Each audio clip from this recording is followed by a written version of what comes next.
Welcome to the OLDHOMRE podcast, episode 6. With your host, Mencey and Andrew Kanikuru. Hi, everyone. Lovely. All right, let's pause that intro. So yeah, welcome to the 6th episode. Yes, we've made it to 6. Lovely, jubbly. Might as well play this. We made it to 6 episodes, Andrew. Can you believe it? Yeah, exactly. Can you believe it? We're consistent. We're getting there. We're getting there slowly. Thank you to everyone that's watched so far. This is a podcast about business, just business strategy and business news, current news, etc., things we find interesting. Second element is work life. Yep. So anything around, stuff that happens in the workplace, trends that are happening in companies and that involve working. And the third element is retirement. Funny enough, we actually touched on retirement in the last episode towards the end, and this time we're going to give it the respect it deserves. So hold tight, we're going to get there, right? But before we start on that, how are you doing, Andrew? Talk to us. I'm okay, mate. Not too bad. We'll go into it on the retirement section, but I'm having a little bit of aggro with Turkish bureaucracy at the moment. Okay. Maybe people will be interested or maybe not, but I thought I'll touch upon it to see, if people are suffering the same sort of thing. So let's face it, not everybody's loads of people are from backgrounds where, they've been brought up or came over from different countries, or their parents are from different countries, and they still have some kind of foothold in the country that they originated from. Oh, God, yeah. I've got a feeling this is going to be an interesting one because I've got a bit of a similar situation going on. Right. But okay. Just to park that for a moment, how's the new job going? I'm, for the audience, I'm 3 weeks into a new job, and Andrew's 1 week into the new job. So how's it going, sir? It's going okay. It's still, a bit. I feel like a bit of a lost lamb. We went from a company with 120 odd employees to this company. I think it's got something like 12,500 or something. Wow. So actually, that's going to be an interesting one. Maybe we could touch a little bit on that as well. Because I think that deserves an episode in itself. So just for those watching, we are both in enterprise software sales. So basically, software that is sold to other companies for kind of internal use, like corporate. It's not like business to person software where you might just download some software for personal use, etc. This is literally software we sell to companies that ends up being rolled out for a specific function for different companies. And it presents its challenges. So when you start getting these new jobs, there's always there's several phases you go through when you're in sales, and we're going to I think that deserves its own episode because that's actually one area where we actually have expertise. Everything else we've been talking about is literally just gas out of our ass. Yeah, but this one actually we'll have some really deep insights into. So that's one for the books later on in life. Well, I know this is episode 6, and I feel I have to remind all the time is that the majority of this is our personal views, and some right, some wrong, some educated, some maybe not so educated. But on the work life side of things, it's about our personal experiences, and I hope it resonates with some of the people that listen in or watch, and you can learn off it, or maybe even make suggestions. That'd be amazing. Okay, cool. Right. So on our so we've got a segment now. The Insta Wally segment. Yeah. Okay. Insta Wally. This is my favourite segment. Yeah, exactly. Actually, our what the hell is going on soundbite actually really fits into this shit. Sorry, this stuff. Oh my God, that's like only 3 minutes and I've sworn. See, this is why we don't get views. Yeah, right. It's the only reason why we don't get views. Yeah. Anyway, so let's go into the gram. Right, this is like the PC area of my Instagram. The rest of it's folders with naked ladies and all sorts of stuff. But this is the actual type of stuff I've got going, Andrew. I just want to say, I think last week's one, the HR department, I was singing that in my head all blooming week. Itty bitty titties and a bob. Lovely. It was brilliant. Yeah. It just stuck in my head all week. It's incredible. Right, so I think I haven't played this one. Right, but this is again, I'm not sure I'm gonna call this guy a Wally, but I think anyone who's nowadays posting stuff online with internal corporate meetings and whatnot. I think, see, all right, Andrew. So before I start playing this, the reason why I think a lot of these people are wollies is because I see it as this, right? When you post something up on the internet, and funny enough, we may actually, I might be contradicting myself with this podcast alone, right? Because this might not be a good idea, because we're likely to offend companies, even probably companies we've sold to. I mean, God forbid we tried to sell to Superdry after your rant last week, right? But anyway, so there's always a consequence for posting stuff online. But I just think when you're posting internal meetings on the internet, unless it's something positive, I generally don't know what your return on investment is going to be. Like, unless you're literally looking to pivot into an independent kind of Instagrammer or whatever, and that's it. I just think some of these things are really risky. So I will call this guy an Insta Wally, right? Please do abruptly interrupt me, Andrew, if we've played this one before, because I am losing a bit of track on the stuff that we've played on the gram. But this guy right here decided to post one of his performance reviews. Oh, no, I don't think we've seen this one. All right, good. Mainly, I wanted to discuss the difference in your performance between last year and 2020. You were the top-rated employee in 2020, but it doesn't feel like you've been nearly as present or focused since then. Okay, so it's one of these ones, Andrew, right? The guy had a banging review last year. So for those of you who haven't been through this, I haven't had one of these in years, Andrew. No. But then in fairness, I have been, my track record as of the last 2 jobs has been about a year and a half to a year. So it's probably why I haven't had an internal review. No, actually, I did have an internal review at my penultimate company. And it was literally, we have to do this. So, you're all right. And then that was the end of it. HR departments make you do these one-to-one with your manager, and it really is, again, back to that whole, they don't give a damn about, the only time that a performance review is important is if it's bad. The rest of the time you're not going to get rewarded. And this guy right here, so anyway, this video right here is about that. So he's obviously had a banging review, and now he's having a new review this year, and they're about to give him the layup on, well, what's happened, you've dropped off in performance, right? So here we go. Let's see that. Yeah. What's changed? Well, so 2020 was the second year in a row I didn't get a raise, even though I was the top employee. And when I asked why I couldn't get a raise, you said it was because my pay was a fair market value for my position. And when I asked for my pay falls on the pay grade scale, you said it was below the median, so below the average of what I could make in my position. So at that point, I just decided I'm going to become a fair market value employee and put in a below average amount of effort, because that's what... Right, so this could be a skip. I don't know, there's something about his demeanor, everything, the setup in his room. I don't know, maybe I'm being a bit judgy. Yeah, this could be a skip. I've seen a couple of these, to be honest with you, mate. And they've been legit? And you think they've been legit?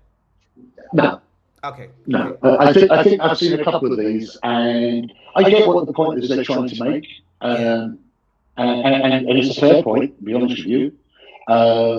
But I'm not sure. Where is the point? Just for the audience, just so we don't. Well, I think the point that they're trying to make is that if you do not value good performance with a pay rise or with a promotion or something, you don't acknowledge good performance, then people stop doing it. People just think, oh, it's not getting me anywhere. See, and that's the thing. So this is it. Do you know what? My blood is starting to boil now, because what's the point of doing a performance review? Exactly. If it's like these companies need to think a little bit about why they do these performance reviews. What's the end goal of a performance review, Andrew?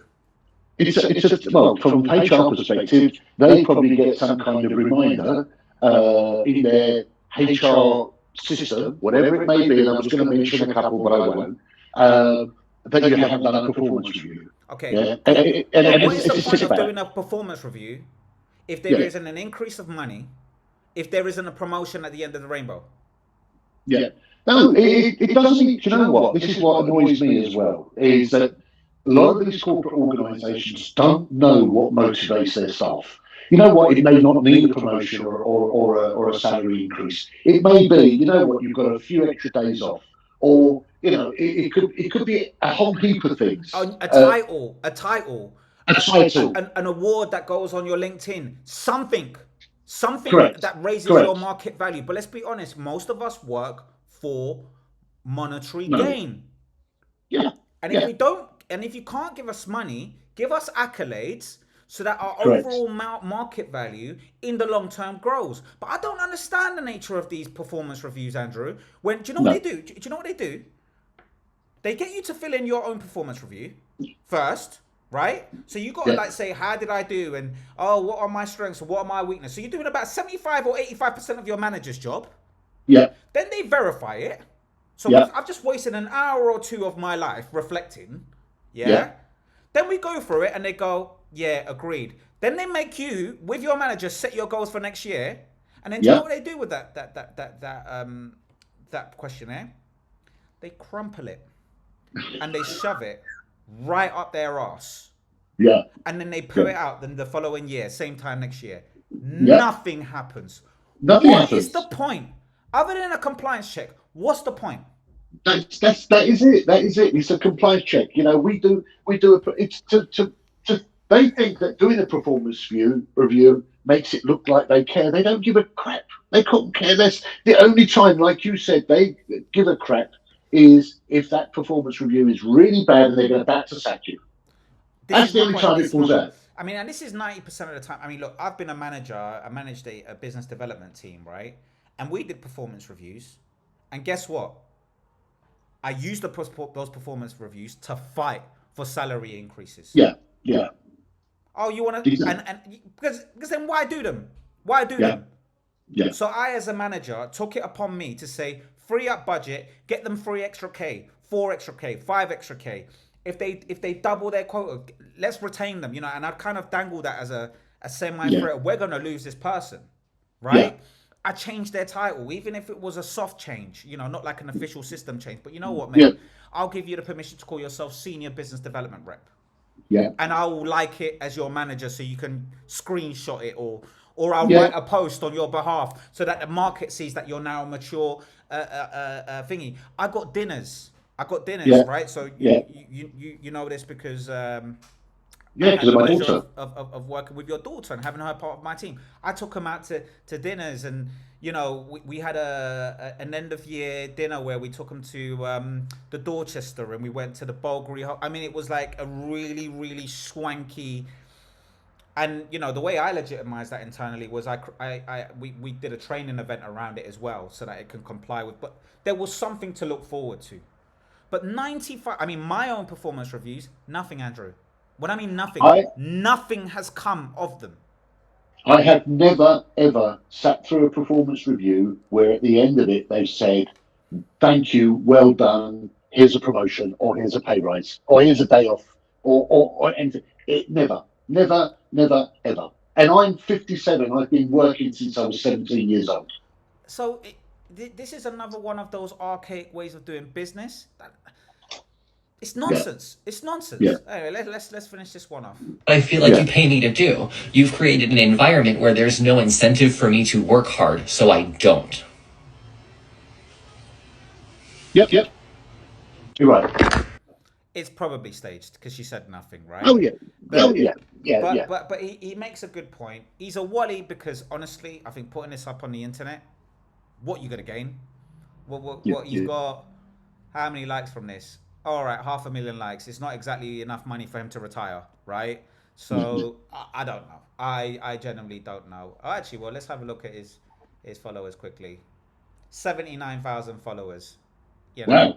And judging by his thing, I don't know, man. Yeah, whatever. It's staged. But he makes a good point. And he's seen this. I mean, because I've seen a couple of these, and it does make a good point. And I hope managers and people out there are watching that. Is don't waste your time. Don't waste your employees' time. You know, there's nothing going to happen on it. You know, it's again, learn about the people you're employing. Take some time to understand what motivates them, what demotivates them.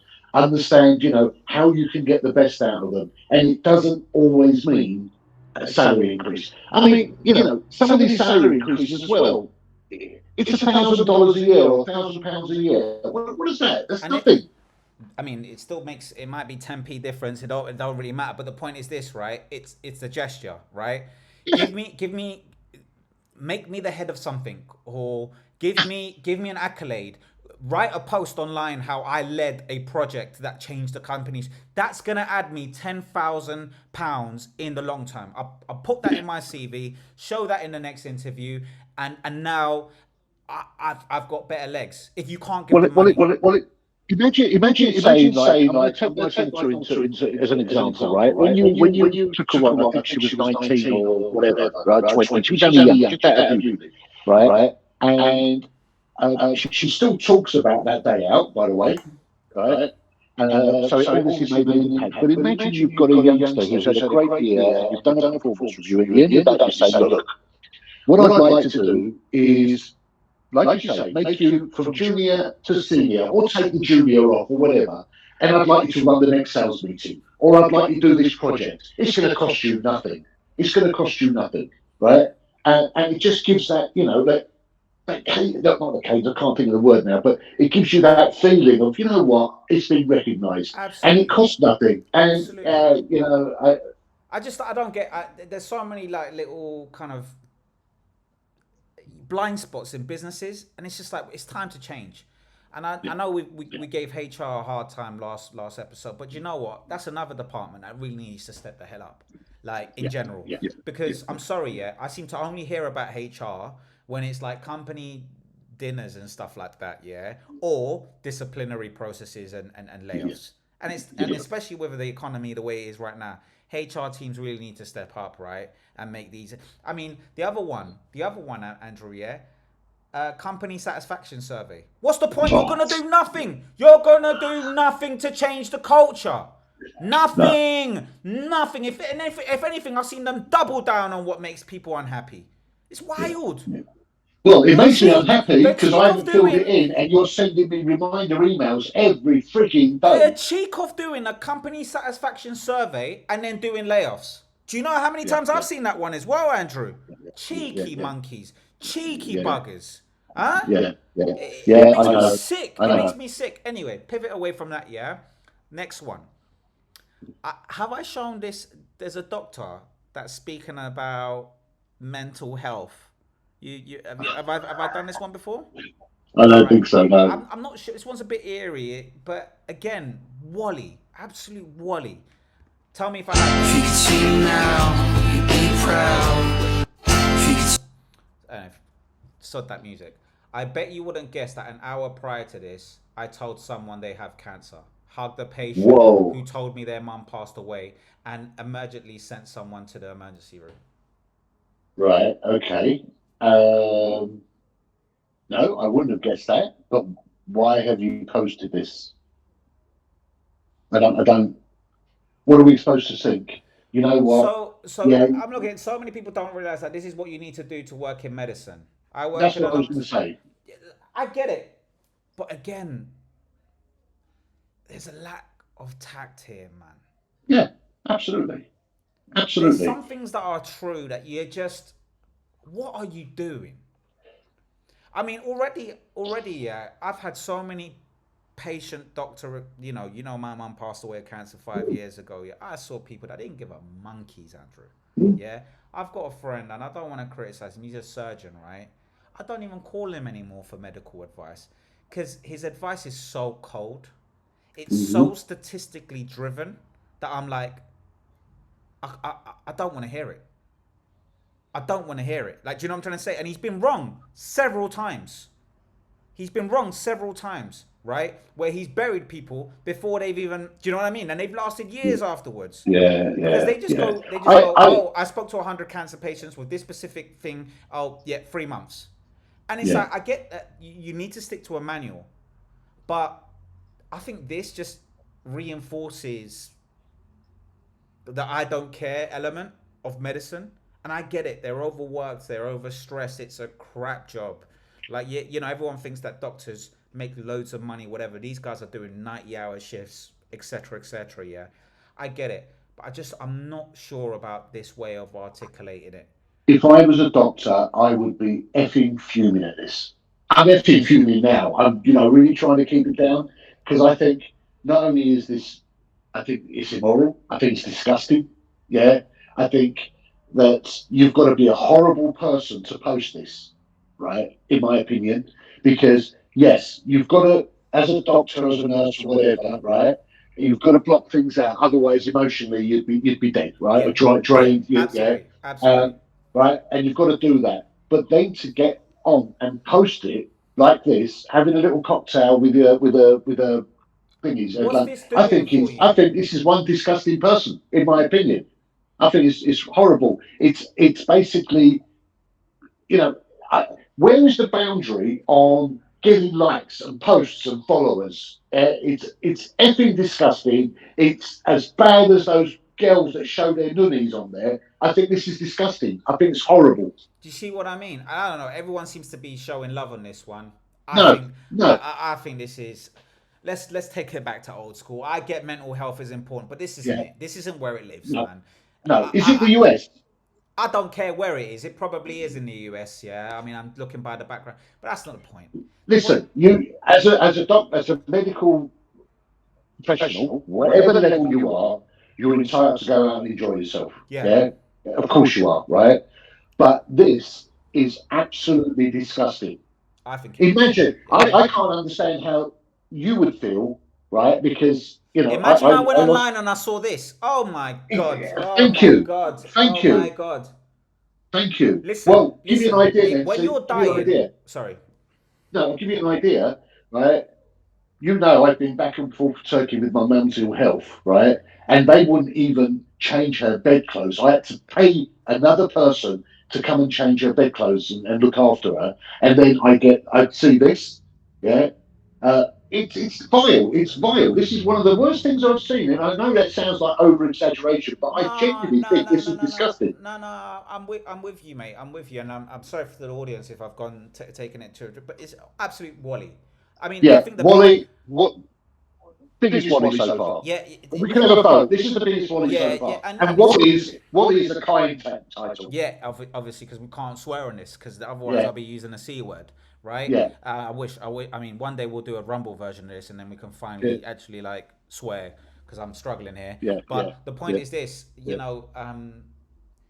I think the point I'm trying to drive with all of this is, guys, just stop. Just stop. Yeah. Stop. Just stop. Right? Because this ain't doing anyone any good. Right. No.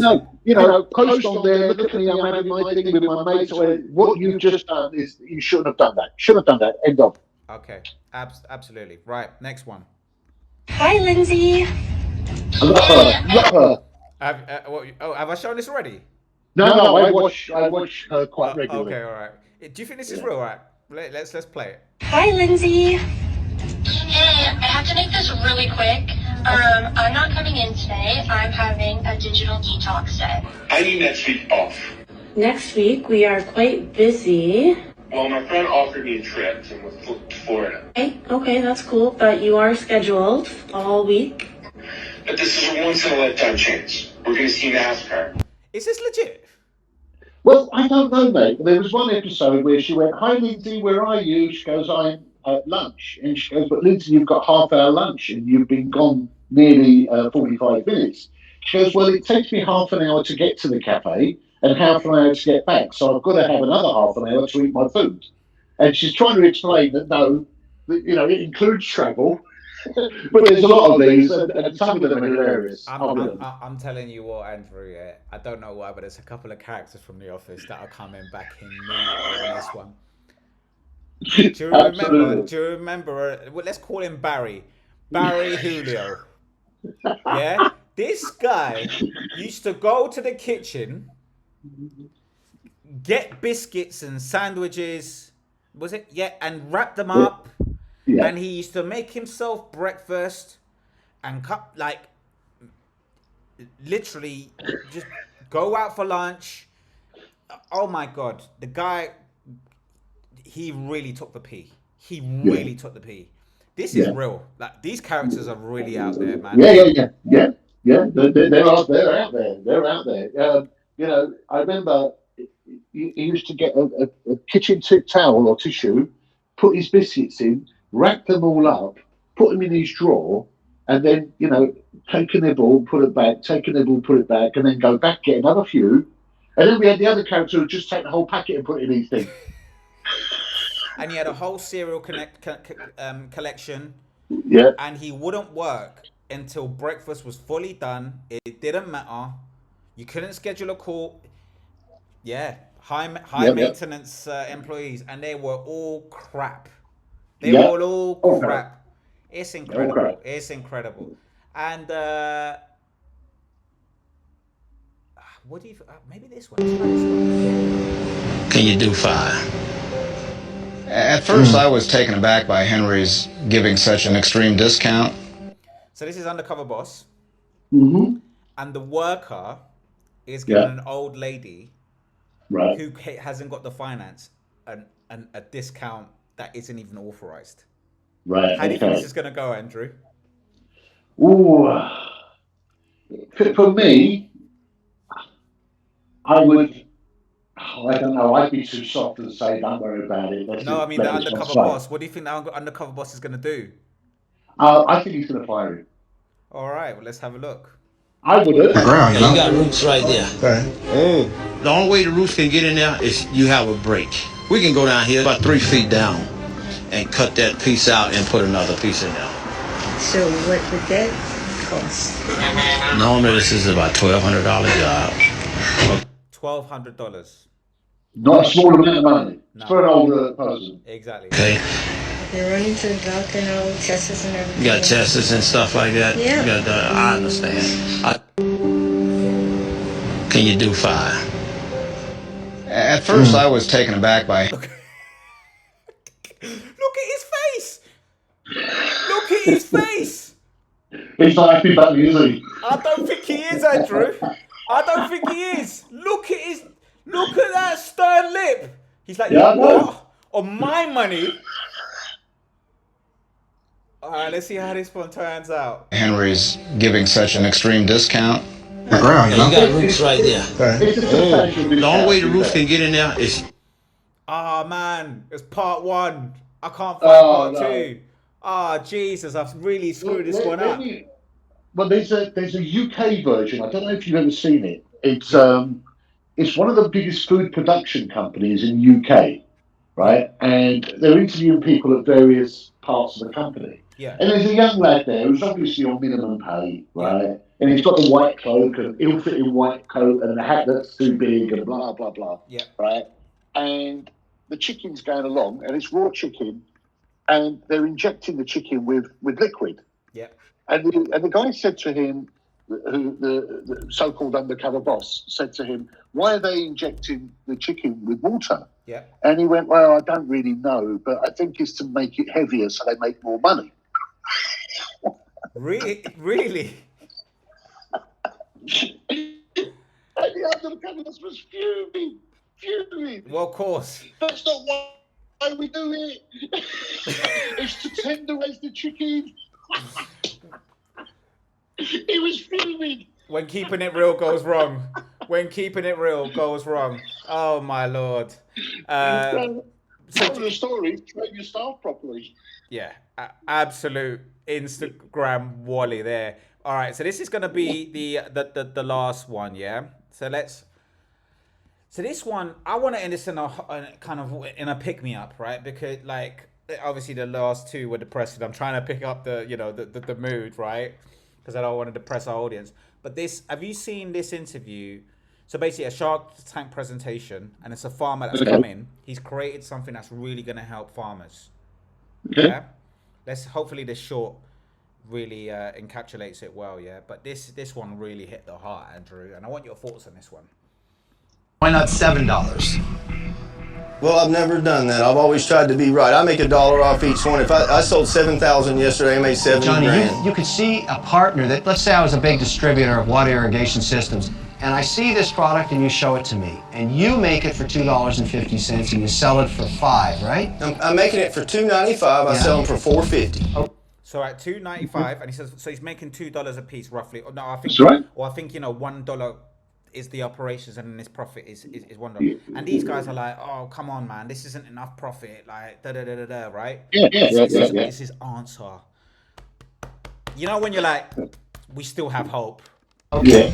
So I can't get involved with you because there's not enough margin for me as a distributor. I need to be able to sell it for $12 at least. $12. Yeah. 12. And I get it, right? Business is business, capitalism, blah, blah, blah. But he really just hold your horses on this one, yeah? So that I can make some profit. Look at his face. Look at his face. Yeah. Look at his face. He's like, you what? $12? Are you crazy? This cost me $2.50 to make. Profit, and you can make some profit, right? Because there's two of us, 2 mouths to feed. Yeah, but you're selling to farmers. Okay. Exactly. Here we go. I get it, but I'm exploring where your head's at, all right? Okay. That means that there's no room in it for a distributor that can really scale this out, because you said every farmer should have it. Every farmer in America does. Every tree that goes in the ground should have a tree. But in order for that to happen, I need a lot of Johnnies. There's only one of you.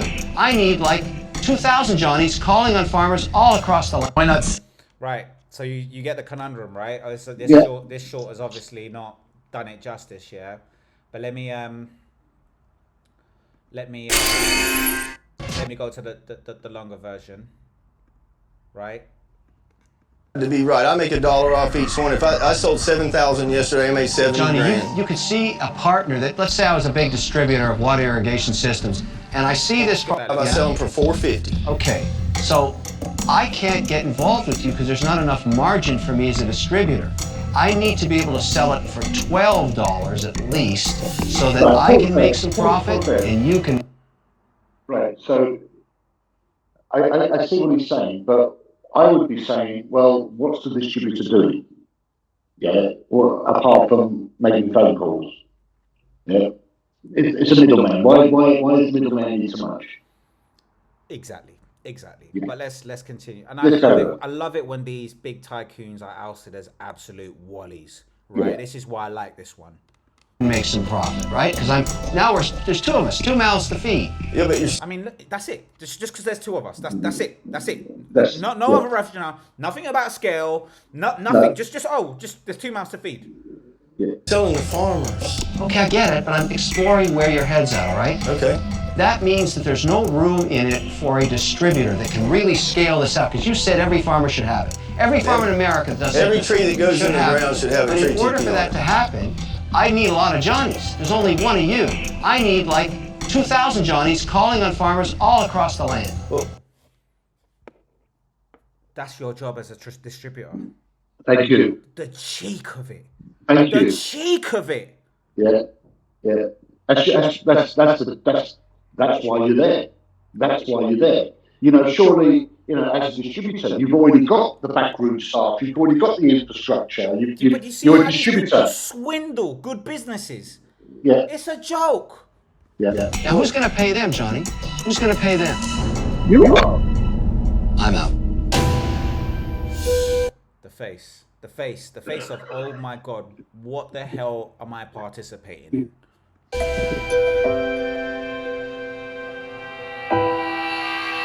Johnny? Yes, sir. Farmers are the cornerstone of America. There may be a lot of farmers out there that can't afford $12 per tree, but maybe they could afford $6 or $7. I'm going to give you everything you're asking for. Thank you. Yeah. Thank you. There's hope in this world. Some products just need to be pushed out. And even if you make, just do it. Look at Kevin O'Leary. What a wally. If this ends up being a multinational product that goes around every tree in America, you can upsell your products, and now you have, right, a fuller portfolio. The short-mindedness of this guy. Yeah. And people are blowing smoke up this guy's arse, asking him about the American economy. But look at the basic lack of thinking. Yeah. Huh? I mean, it's a joke. What he said about the cornerstone of America, it's the cornerstone of most countries. I mean, look at our farmers. Our farmers resorting to doing, parking lots, corner shops, farm shops, they're renting them out to become little business units, because they're just not being able to grow anything because there's nothing for them in it. There's not enough margin in them. These guys aren't getting rich or selling their carrots. No, like, come on. But yet we all want to go to the supermarket, and it's just a lack of. But anyway, we'll land on this. For your $150,000 for 20%. What you're doing is right, and you deserve the chance to make it big and do a lot of good. I'd like to be your partner, Johnny. I like everything you stand for, man, and I like everything. I think that's a yes. On that alone, 1.2 million views. That £150,000 has paid itself on reputation already. Well, farmers are going to watch that. Farmers are going to watch that and go, I'm going to do business with him. I'm going to do business with him. Absolutely. And people, Wally. Not just farmers, but all of the other people. I'll do business with you. I saw that episode. That was 150 grand's worth of marketing there alone. And Kevin O'Leary stands to be the biggest Wally ever. Yeah, he's second in today's Wally of the Week. Oh, definitely. Was that what it was called, Wally of the Week? I can't remember. I think I'm going to change the title. Yeah, I call it Insta Wallies, but Wally of the Week. Insta Absolutely. Wally, I like that a lot. We're keeping that. That's okay. All right, cool. So now we're going to go into our retirement segment. Okay. Right. So, Andrew, last week, you had some concerns about, just the pension contribution. So we were talking about, you had called is it Home Office or HMRC? HMRC. HMRC. Yeah. You called HMRC, and after almost a lifetime of contributions of tax, you found out that you're in store for a whopping £284 a week before tax. And then I said, "Oh, hold your horses, Andrew, because you might be eligible for a national insurance top up." Was that true, or was that not true? I don't know if you had a chance to look at it. I can't find any information on that. I googled it as well, and I think I was talking out of my arse. Because I googled it and I was like, I'm not sure. They may have actually changed this one. But yeah, Andrew, it's not a lot. It's not a lot. Listen. So there were two conversations here. From a personal perspective, it's not a lot. But I'm in a lucky position that I don't have a mortgage or rent. Yeah. So and then when you add what my wife's income would be as well, because hers I think would be a bit less, to be honest. But we can get by. That's fine. Yeah. Right. But even today, in today's society that we have, is when you look at what the Labour Party have done with the heating allowance or whatever it is, and they've scrapped that for most pensioners, and it's become means tested. One hand says, there are a lot of rich pensioners out there, that have got decent, substantial private pensions, company pensions, etc., who don't need it. Let's face it, don't need it. Yeah? But then there are pensioners out there that are basically sitting in their front rooms with their coat and everything else. And I get that, but for me, I think it's just like a whimsical gesture or a whimsical thing. The other thing I heard the other day was that, and I didn't know this, that when you hit the age of 60, you're entitled to free prescriptions. Yep. Okay. They're scrapping that now. Okay. Really? Yep. Yeah, they're scrapping that. Apparently, it would save the government $5 billion over 10 years. Pounds, sorry, over 10 years. That's disgusting. And again, the argument is there are people over there that are age of 60 who are still working, and they're getting a salary and they can afford to pay for their own prescriptions. And yes, I get that argument. But my argument is... but Andrew, for the working class, people that are working in Tesco's and all this type of stuff, thank you. That's not doable, Andrew. Thank you. Yeah. So you're literally pricing people out of this country. You're pricing people out of this country. That's what you're doing. Well, you've got to realise that the vast majority of people from the age of 60 onwards, right, are in very low-paid jobs. Okay, they're either retail, packaging, this, that, and the other. They're probably not on full-time contracts because they can't get it. And I just think, what is going on, Mencey? You know, then we had this young whippersnapper on there who started calling us the baby boomers, said that we've had it easy, and what about them? You know, why do they have to pay for our pensions and that? Hang on, mate, you're not paying. I've paid for 30 years. Yeah. The government has chosen to do whatever the hell it wants with those taxes. Yeah, exactly. I've paid. Yeah, I've paid. And the thing is that I just worry about. I mean, I've got 20 years on you, right? Yeah, roughly. So when you get to retirement, mate, you're not going to get anything. And then my daughter, my eldest daughter, there's going to be even less for her, right? Because whatever's being paid in at the moment, the government, like you said, the government does whatever it wants with it. Yeah. And it doesn't mean it's all going into a nest egg to protect pensioners later on. Well, Japan's going through that issue right now with its aging population. The new generation isn't generating enough money to give the Japanese elderly the support they used to be able to give. Yeah. And that's a massive challenge. I mean, you know, I went on 4 websites, Andrew. I went on HSBC, St. James Place. I believe it was Halifax, and another bank, right? And it was all about how much do you need to retire, right? And these are, I'm only going to show one because they all were pretty much saying the same thing. Yeah. And they were saying, right. So the important thing, so these are figures that you know, these figures have increased in the past 12 months, right? Mm-hmm. So this was released in February 2024, and it says, right, that a single person will now need 14 grand a year to achieve a minimum living standard. Yeah. So if you think about our retirement, at 67, it is now. That's the new retirement age, right? And that's if you're lucky to keep your job, because they usually get rid of you the minute you start showing any health. Do you want me to say any health issues? Happened to my mum, happened to my uncle. They pay you off like 10 grand. Oh, go on, Andrew. Sorry. I'm one of those people that don't listen to music in the car and I listen to talk shows, right? And there was a survey done by an employment company that the maximum age now where people will look at somebody to take a job, right, is 48. Yeah, absolutely. And this is the thing, right? And we've already discussed this in other episodes where we've also said that just the job economy has changed so much that long gone are the days where someone stays 3 decades in a company. They'll lay you off by that time. Andrew, we see it all the time. There's no obligation to keep your staff. No. They're going to lay you off. So that idea of, because the reason why I'm mentioning this, Andrew, is because if you worked in a company, let's just say we were approaching 67, right? And we had done 30 odd years in Tesco's. Actually, let's just call it a different company. Let's call it, Mencey Enterprises, yeah? The likelihood that you will survive all of those layoffs and be there, right?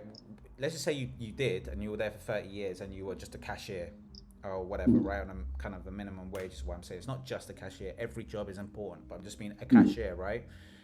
Because I doubt they make significantly more than the minimum wage, right? Well, the point is this. If you had survived the 30 years, we would probably get a stipend for if we got laid off, let's just say at 60. So let's just say we worked from 30 to 60 at Mencey Enterprises. Well, if they fired us, we would accrue a certain amount of money for every year we represented. So we would it would be expensive to fire us, right? Yeah. So if they did, well, you could get even as a cashier, you could get probably about 100 odd K. Like you'd be praying for them to lay you off, right? Because you get 100K. And then tap into your pension at the age of 65, and you're good. You're good, right? It would actually be a good news to you, but they wouldn't fire you because they would look at the maths and they'll be like, nah, it's just cheaper to get the labor, even if they're just decorating the aisles, right? Yeah. But nowadays, that's few and far in between. Like we're seeing it, the newer generations, they're not staying in jobs for more than a couple of years. They'll just change. Especially with the way businesses are laying stuff off. Businesses are contracting, expanding in terms of size, to reflect what the markets are asking of them. You don't have that job security anymore. So, and people just get fired. And then when people get fired at 55, or 60, what are they going to do in the last 7 years? But that's the thing.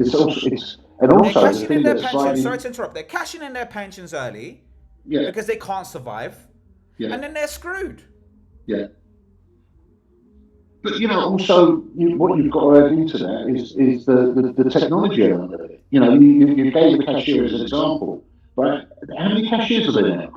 No, but this is the point. No, I get it. Yeah. That's why you're not going to get that. It's a massive problem. It's like my mum got laid off the minute she started to show some health signs.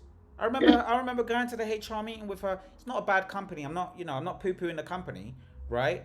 But they didn't go, oh, Maria, we're gonna pay you your month, your wage. I'm sorry that this is good thing, whatever. No, they just laid her off with a £10,000 check. She was working in that company for 21 years. Wow, that's amazing. 10 grand for 21 years. Yeah. Those days have gone. I'm afraid. Max 15. It wasn't more than 20, and I'm telling you, it was 21 years. Now, she passed away a year and a half later. Yeah. But imagine if she was alive now. Yeah. What's she gonna do? Now, quite granted, she had me, whatever, but that's what's happened in Japan. What's happened in Japan. You got the younger generation taking care of their parents. God bless them, right? But that's not right. No. So I'm looking at these statistics, and I know I was very positive last week, but now I'm just 14 grand a year, Andrew. 14 grand a year, and this is level 1. So there's 3 levels to retirement, right? So a single person would have to make 14 grand a year to achieve minimum living standards. So that's heating, food, all that type of stuff, right? Then, so apparently this is going to rise to 1,600, obviously inflation, right? Yeah. Then they would need 31 grand a year for a moderate living standard. Okay. And then 43 grand a year for a comfortable lifestyle. Yeah. Which includes a 2-week holiday in Europe. Must be Europe. Please don't you dare go anywhere else. And several UK mini breaks to the local centre parks for a other sites do are available. Do you know what I mean? For couples, and the price tag of these 3 lifestyles is 22,000, 43,000, and 59,000 per annum. This is for couples. Yeah. Andrew, you're looking, and you best hope you die at 77. Yes. Because if you make it to 90, I mean, in fairness, you probably have like other health restrictions that makes your life cheaper, etc., etc. But still, is this what we're working for? Well, this is the thing, and it's hit me. I would say it's hit me since I turned 55. Yeah, because I had these rose-tinted glasses, Mencey, where I got this pension pot from all of the work that I've been doing. And my rose-tinted glasses that we retire, and we do go on holiday once a year, and we don't have to worry about that. And then I get grandchildren, and I spend my money on the grandchildren, and blah blah blah. But I can see that that's going to be really difficult to achieve. And there are a lot of people that have not been as fortunate as me, where I've managed to pay off mortgages. In the last 9 years, you've been able to really exactly. But the thing that makes me the most angry is really the pay into a private pension, and then I look at my private pension, and these fannies are losing money on my private pension, yet they're still taking their charges every month, right? And I'm sorry, but you're there because you're supposed to be an expert. And why is my private pension in a pot that's been losing money? Why haven't you moved it? Why haven't you changed it? And now, the other thing that the government's going to do now as well, and it's going to be a self-tax because they promised they're not going to tax, is I've heard stories that they're going to reduce or tax companies on their private pension contributions. Or national insurance, whatever they call it. So it's getting worse. And this is the thing, Andrew, right? So I mean, by back of the napkin calculations, let's assume that the standard pension still exists when I'm your age, right? So I'll get £800 a month. Let's just say it stays stagnant, right? So it doesn't grow. Because then that in itself would be it shrinking, if that makes sense, because it won't match inflation. So let's just say I get £800. Okay, cool. So let's pivot to the private pension. So I'm gonna need an extra 600k in my private pension. Correct. And then, but that's just to me, and I would have to guarantee that I buy my house. I have bought my house, but because I'm in a fortunate position. Most of my friends have not bought their house. No. Andrew, I don't know how this is doable for the standard. I don't know, mate. I don't know how this is doable for the standard person, and I just look at it and I say to myself, do you know what, Andrew? I'm worried for the new generation. I look at my mates, right? I look at my mates, and I've got there's 3 or 4 that come to mind. They haven't bought. They're 37. They haven't bought their home. They're talking about buying a home. They're 37. They haven't had a child yet. Andrew, by the time, if they start on that, they embark on that journey to buy a home right now, and they have a child, by the time they start feeding into this properly, to make this nest egg, as in a starting point, they'll be 55 if they're lucky. That's if they utilize the next 10 years, no, the next 20 years appropriately, which they won't, because most of their money is going to go on parenting and that mortgage. And how much the children cost. But the thing is also is that I think when you look at countries like Germany, for example, most people don't buy their homes in Germany. They rent. And they rent for years, but the rent is controlled, it's payable. There's a difference between the rent that you pay and the mortgage you pay and stuff like that. And I know, I mean, I've got family in Germany. My cousins and uncle and that have been renting the same place since they got there, with 20 years. And it makes financial sense to them. And they take their money, they pay their rent, and they put the rest in savings and businesses, etc., etc. I just think there's an imbalance here somewhere in the UK. We're all encouraged to see. For me, it's not just the UK. The US is the same, right? But the US, mate, do you know that our old boss? I mean, our old boss from Vericode, our top boss, right? I met him about a year ago, and we were talking. And he was flabbergasted. He was absolutely shocked that mortgages in the UK were variable. Right. In the US, when you take out a mortgage at 5% or 6% for 30 years, it stays 5% or 6% for 30 years. So you can plan. I have a mate in Italy as well. Yeah. That he's managed to have a fixed rate mortgage in Italy for the next 20 years, and he's like, I'm not going to pay for my mortgage. I'm just going to put money in because there's nothing to fear. He knows what it's. So he's putting it all in investments, right? Whether that's something I'll do, I'm not sure. But you're right. Variable mortgages kill you. They kill you. Yeah. They kill you. You can't plan. You can't plan. No. Because we're talking hundreds of pounds a month on one switch of a button.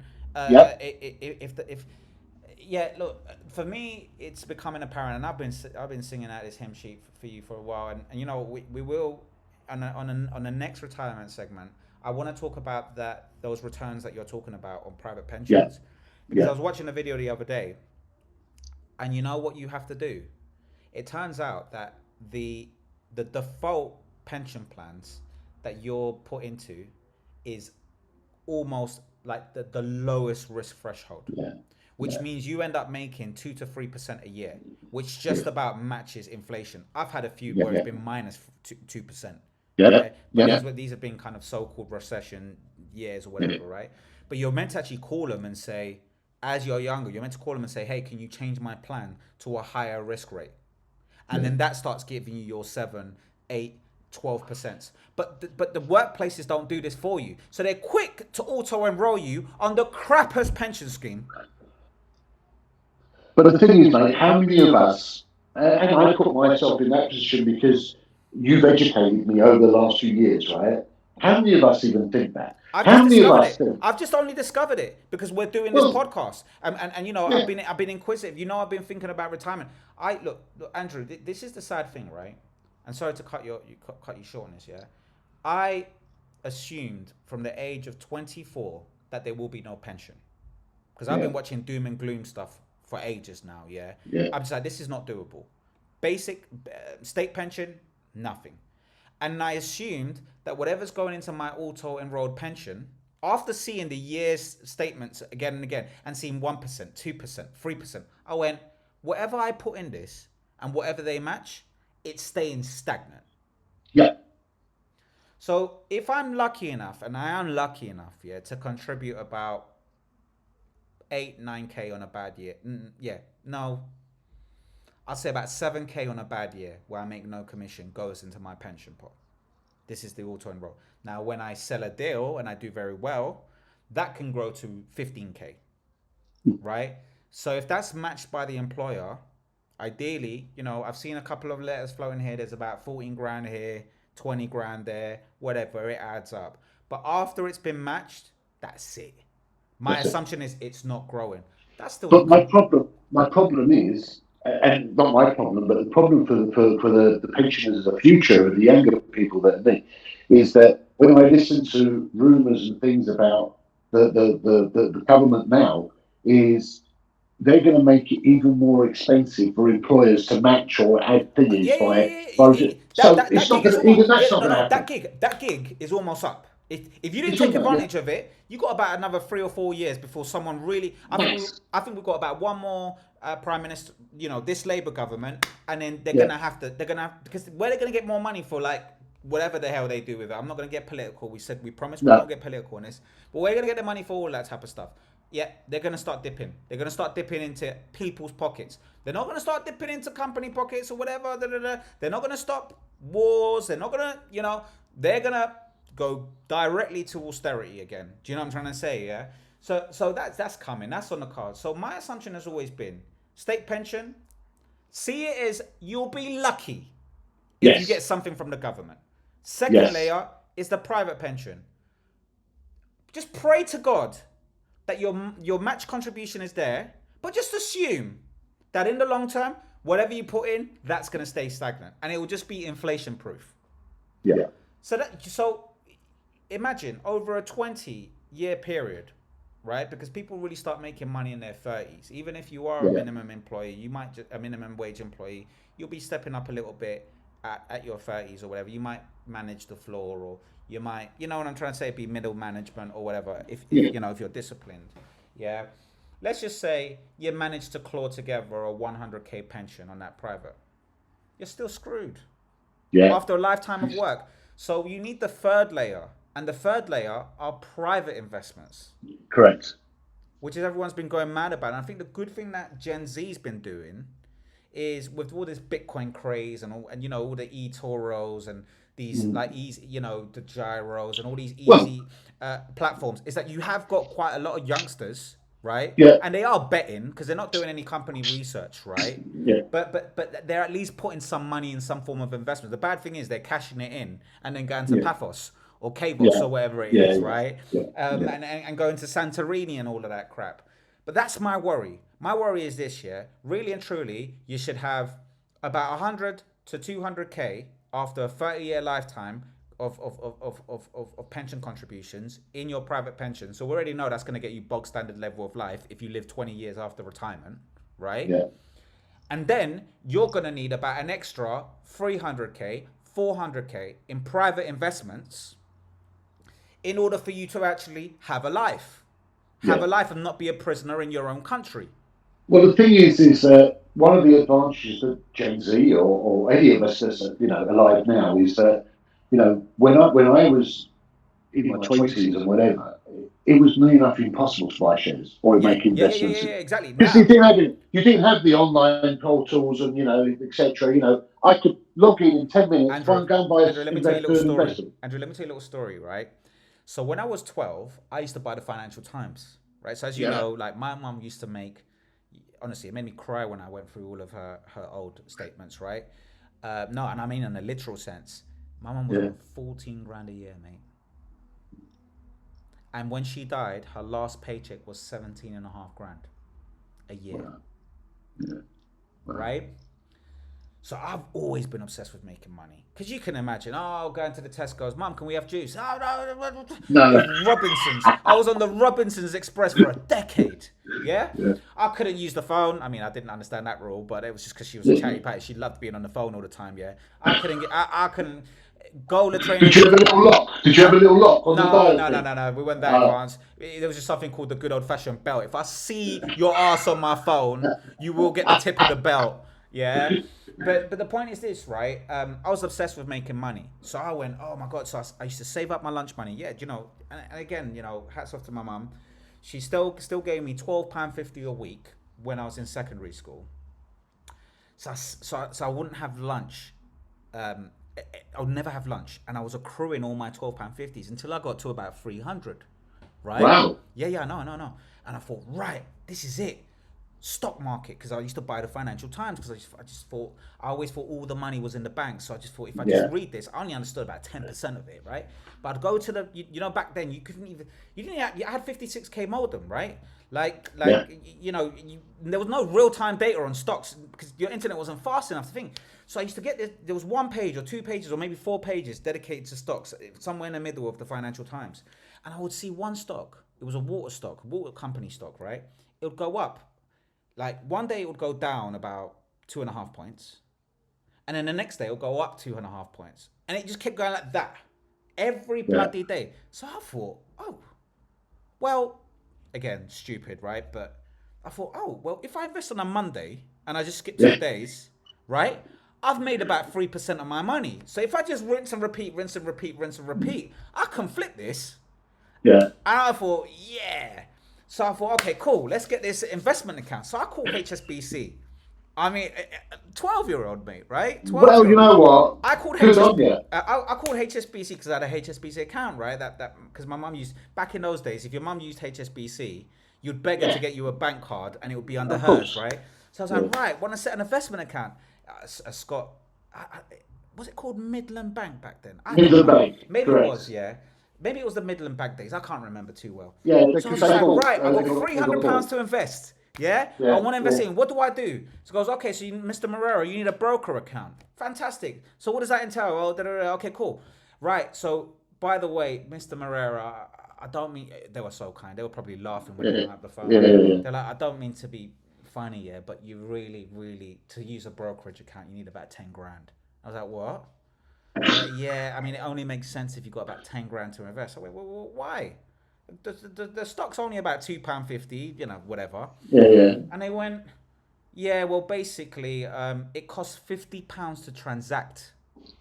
And I was like, okay, cool. What you mean to buy and sell? So I thought, you know, if I just, I was doing crap maths, so I obviously wasn't good at it, right? So I thought, okay, maybe if I save to £1,000, then it starts making sense. And they went, no, it's to buy and sell. I was like, well, that's going to eat up all of my bloody profits, isn't it? And they were like, yeah, hence why you need 10 grand to make it worth your while. And I just thought, oh my God. Like, you don't know how disheartened I was. You don't know how disheartened I was, right? And now you could just get on these eToros and thinking, and that's the good thing. There's accessibility to investment. That's the bright side of this story, yeah? But the downside of this story, and this is my biggest concern, is Andrew, no one's saving, mate. No one's thinking about retirement. People are having kids later. They want to be going to Santorini. They've gone halfway across the bloody globe, yeah? Honestly, accessible international travel has been the worst thing that's happened to our generation, Andrew. Well, the thing is, it's been good and it's been bad. You know, what I look at is if you couple it with the the Instagram generation, etc.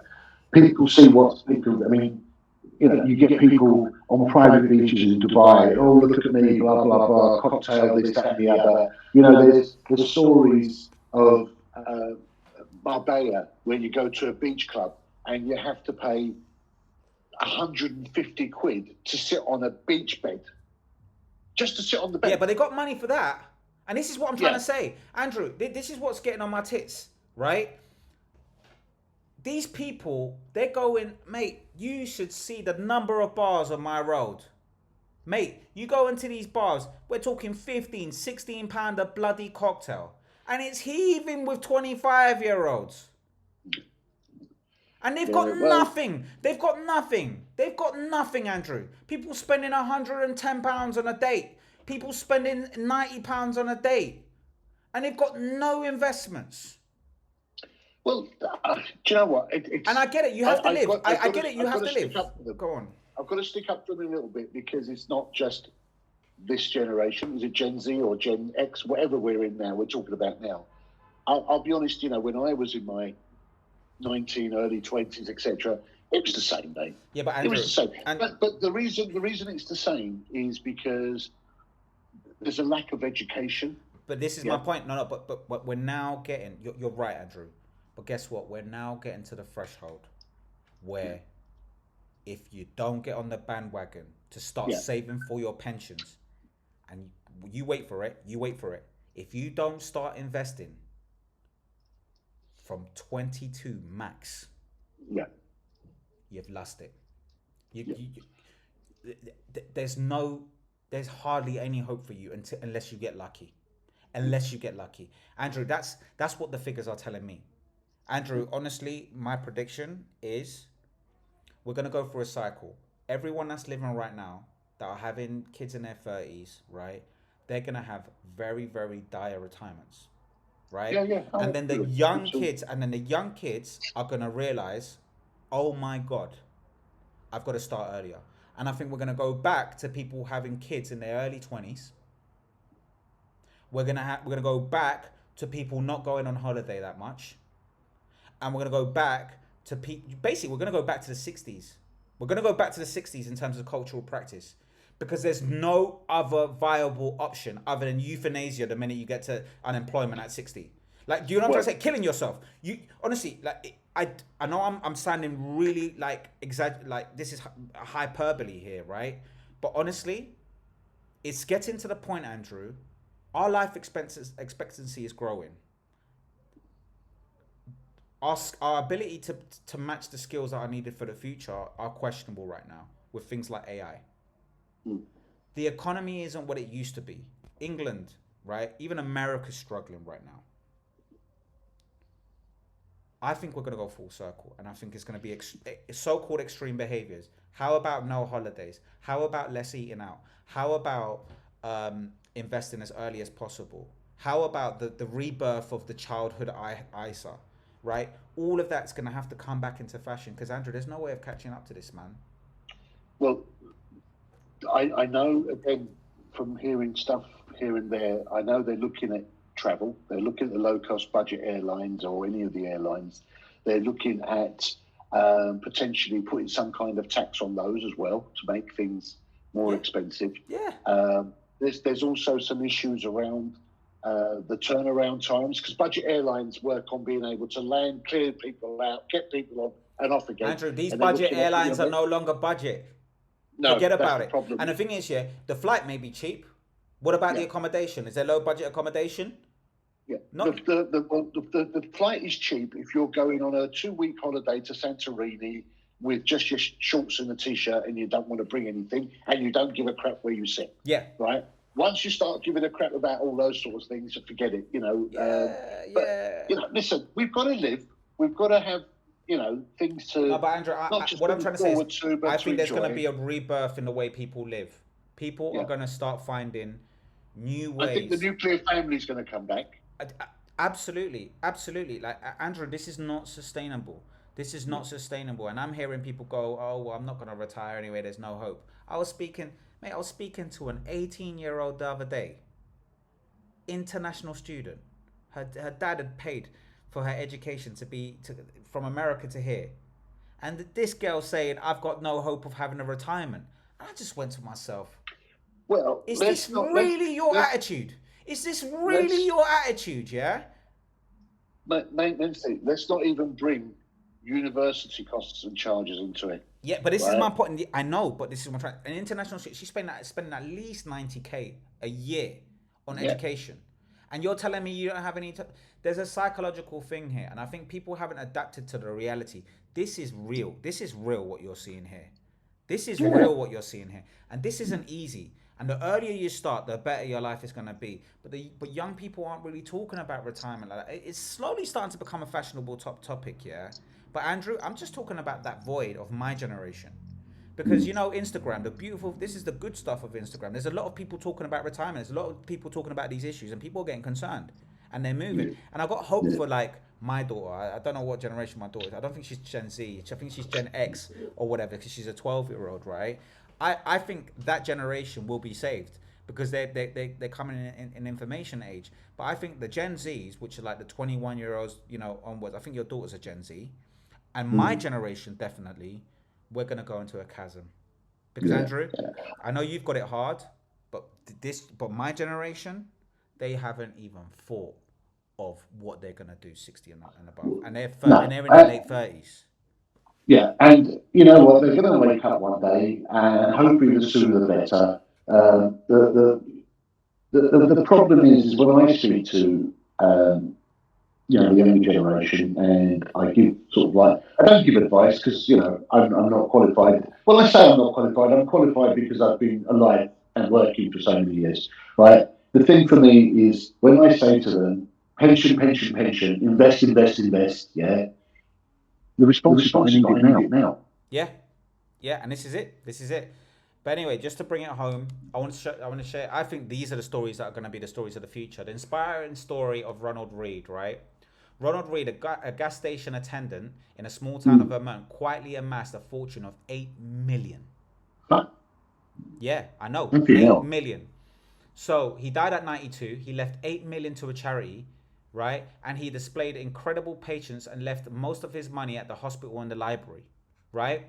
After working at a gas station, he lived modestly as a maintenance worker and a janitor. Reed left a 5-inch thick stack of stock certificates in a safe deposit. He owned at least 95 stocks, which he held mostly for decades. Right? Yeah. Not only did he refuse to flaunt his wealth, his estate included a 2007 Toyota Yaris valued at $5,000. But his closest friends and family members did not know he had even a tiny silver of fortune he left behind. Well, I think I read that wrong, right? And he kept it simple. And what did he do? Wells Fargo, Procter & Gamble, Colgate, American Express, and he just held that for a lifetime. Yeah. What are the lessons for all? There are a few investing lessons here other than patience. Yeah. Reed rarely traded or sold stocks because he kept physical certificates, right? He'd need to drive to the bank, so back to that, making it difficult to buy and sell your share. He also started investing young and lived long enough to see compounding transform his mate. Honestly, if you're not starting, Warren Buffett he bought his first stock at 11. Now this guy had I think 11 or 12. He had the advantage that his dad was a politician and all that type of stuff, right? But the point is this: we need to start investing at 19. Well, but again, devil's advocate. So this guy died with $8 million, right? Did he really enjoy his life? Yeah, he did. Let me tell you why he did. No, let me tell you why he did, right? Because I'd rather live a bog standard life eating sandwiches and working in a gas station and living to 97 with a peace of mind that nothing's ever going to happen bad. That's probably why he lived so long, right? This guy had no worries. Mate, do you know the financial burden? Do you know how that, mate, like, you're carrying this weight. It's like running a marathon and you're about 120 kilos. That's what it's like to be broke. Don't get personal, Mencey. No. But mate, I'm telling you, like, I think financial concern is a massive stressor. It's a massive problem for people. And okay, you don't have to amass 8 million. Do an 1/8 of what this guy has done. Do a 16th of this guy has done, which is what St. James Palace is asking us to do, right? St. James's Place or whatever the hell they call it, yeah. But I think we're gonna go. I think this character it's going to come back in fashion. I'm telling you, mate, because there's no other way. There's no other way. Well, it just goes to what that proves as well is that you don't need to be in a high-paying job to do that. No, exactly. So, you know, I don't know. I just wanted to leave this on a positive one, you know, just something a bit inspirational. But that's retirement segment done, because we're already about an hour and 15 minutes in, Andrew. Okay, well, let's do some editing today, I think. Man, no, we won't. We're going to keep it, man. And sod them if they don't want to watch this. Well, You know what I mean? Huh? Well, you know what? Again, we could do whole sorts of things. I think one day we need to. I loved your story about you as a kid. I think that we need to do more of that, both on both sides. You know how because it annoys me. The biggest thing that annoyed me about that phone-in about the prescriptions was this Gen Z blaming everything on the likes of us. About how hard they had it. Nonsense. And I wanted to. Every generation blames the previous generation. This is old as dirt. They wouldn't, because I rang up and they wouldn't allow me to go on a car phone. You know, you ranked to LBC. Wonderful. Do you know, if you do manage to get an LBC, you got to let me know immediately, because that's going to go in the podcast. I can't wait to hear you. Right. I wanted to say to this guy that I slept on a mattress on the floor for 2 years. To pay my mortgage. You effing... Yeah. I'm telling you, like, look, we've all had it hard, right? I don't blame my predecessors. I don't covet the 60 grand house in Bounds Green that you could buy. It was 10 bedroom. Mate, there were hard stuff. There was polio. There was all sorts of... I don't know why polio came to mind. But there was the AIDS era you had to survive. There was... I don't even want to think about it, mate. Mate... If I would have walked down the street... There were strikes. There was no electricity. Racism. Oh, my God, the racism. Oh, mate. You know, the stop and search on the street. Mate. I had to change my name from Abdullah to Andrew. There you go. That's what I'm saying. We can all... Look, mate, we all got... Yes, exactly. We've all got hardships. We've all got bloody hardships. Just suck it up and let's adapt. Anyway, let's move on to the next one, right? Under the carpet, right? Under the carpet segment. We've rebranded this one. It's basically for headlines that have just gone under the radar. No one's talking about, right? Andrew and I like a bit of this. Andrew, this one right here, for me, you know me, so for those of you, I have never spoken about this. I'm super duper passionate about the food industry. I used to want to be a chef. My mum said, no, you don't want to do that, because she had a restaurant. You know, it gave her high blood pressure. I think even you had a cafe, Andrew. I did, Right? It doesn't pay. It doesn't pay. The success, the failure rate is high. I think it's something like 90. Only about 60% of them. 70% of restaurants fail. Yeah, they fail in the first like 2 years, and then the next failure rate is like then the remaining 30% fail within 5 years, and then it's like 10% of them actually become establishments that last decades. To be honest, that's businesses in general. But yes. It's not. There's not big money in it. It's really a labor of love. So she said, "Don't be a chef, whatever." But anyway, I still deep down inside, I'd love to have a little. You know what it's like, yeah. But this right here, I just thought, wow, this is interesting. So let's share this. Cool. So analyzing. Let's go to analyzing mode. Right. Food rating lies exposed by the BBC secret recording. Right. So businesses have been displaying inaccurate food hygiene ratings, with many lying about them when challenged. So they've basically gone in, and these businesses are basically getting the stickers, putting them on their business, and giving a 5-star rating. And I mean, look at this, right? Woburn Forest, which is not too far from me. Institutions rated 0 or 1, 13 of them, or so about 1% of them.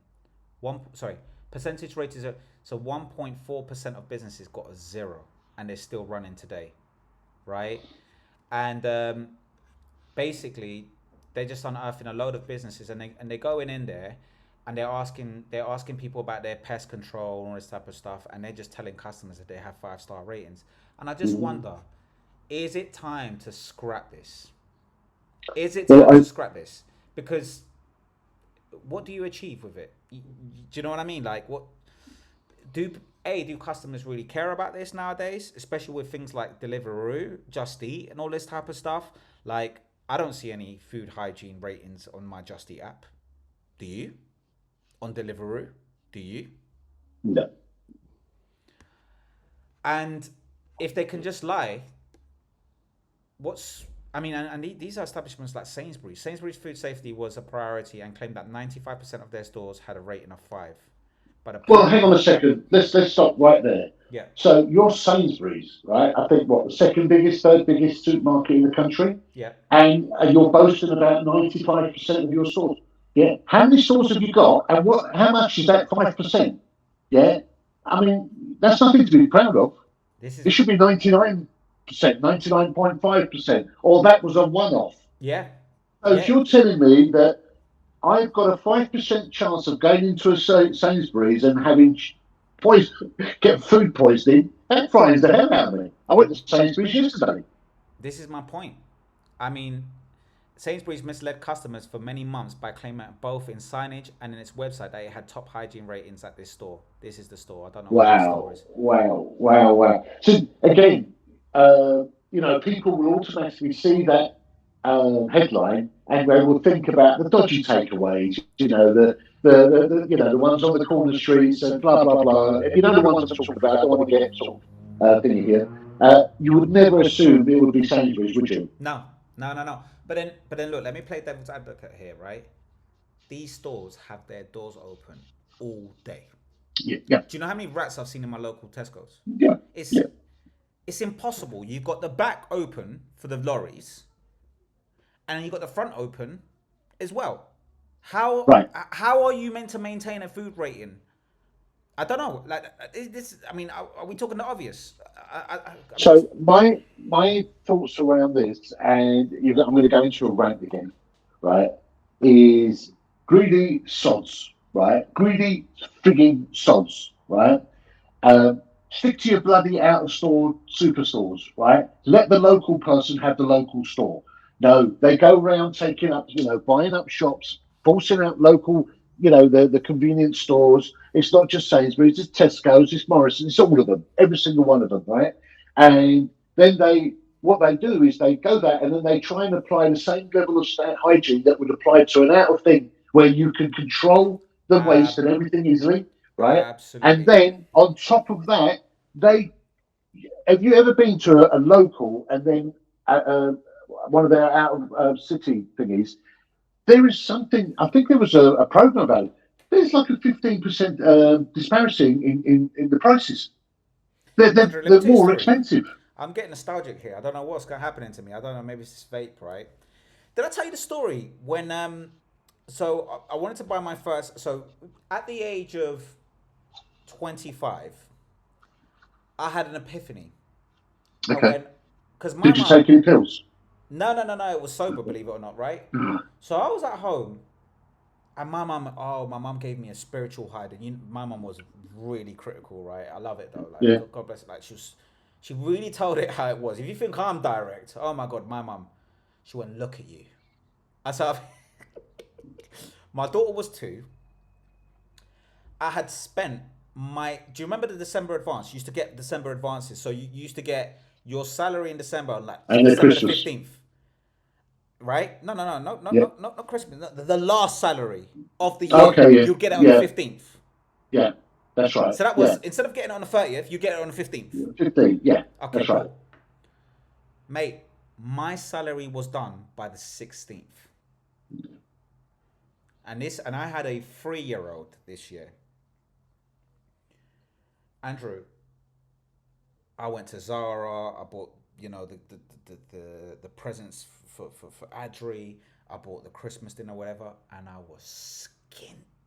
Right. And you gotta understand, yeah. Now I've got to survive from the 15th Correct. all the way to the end of January. Yeah. On this on nothing. Yeah. And she just went, look at you. You've been living in my house for 10 years now, because I started work. No, not 10 years. 8 years now. You worked all the way throughout uni. All I've seen is Zara bags. All I've seen is you going to TGI's. Hey, look, reference to the last one. Yeah. All I see is receipts for dinners. And look at you now. You've got nothing. You've got nothing. You don't even wear those rags you bought. And I just went, oh my God. I've got nothing. Like, you know what I mean?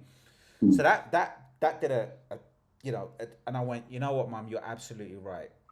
By then I was making 32 grand a year. So there was no excuse. Absolutely no bloody excuse, right? I was a 24/25-year-old making 32 grand and I was skin.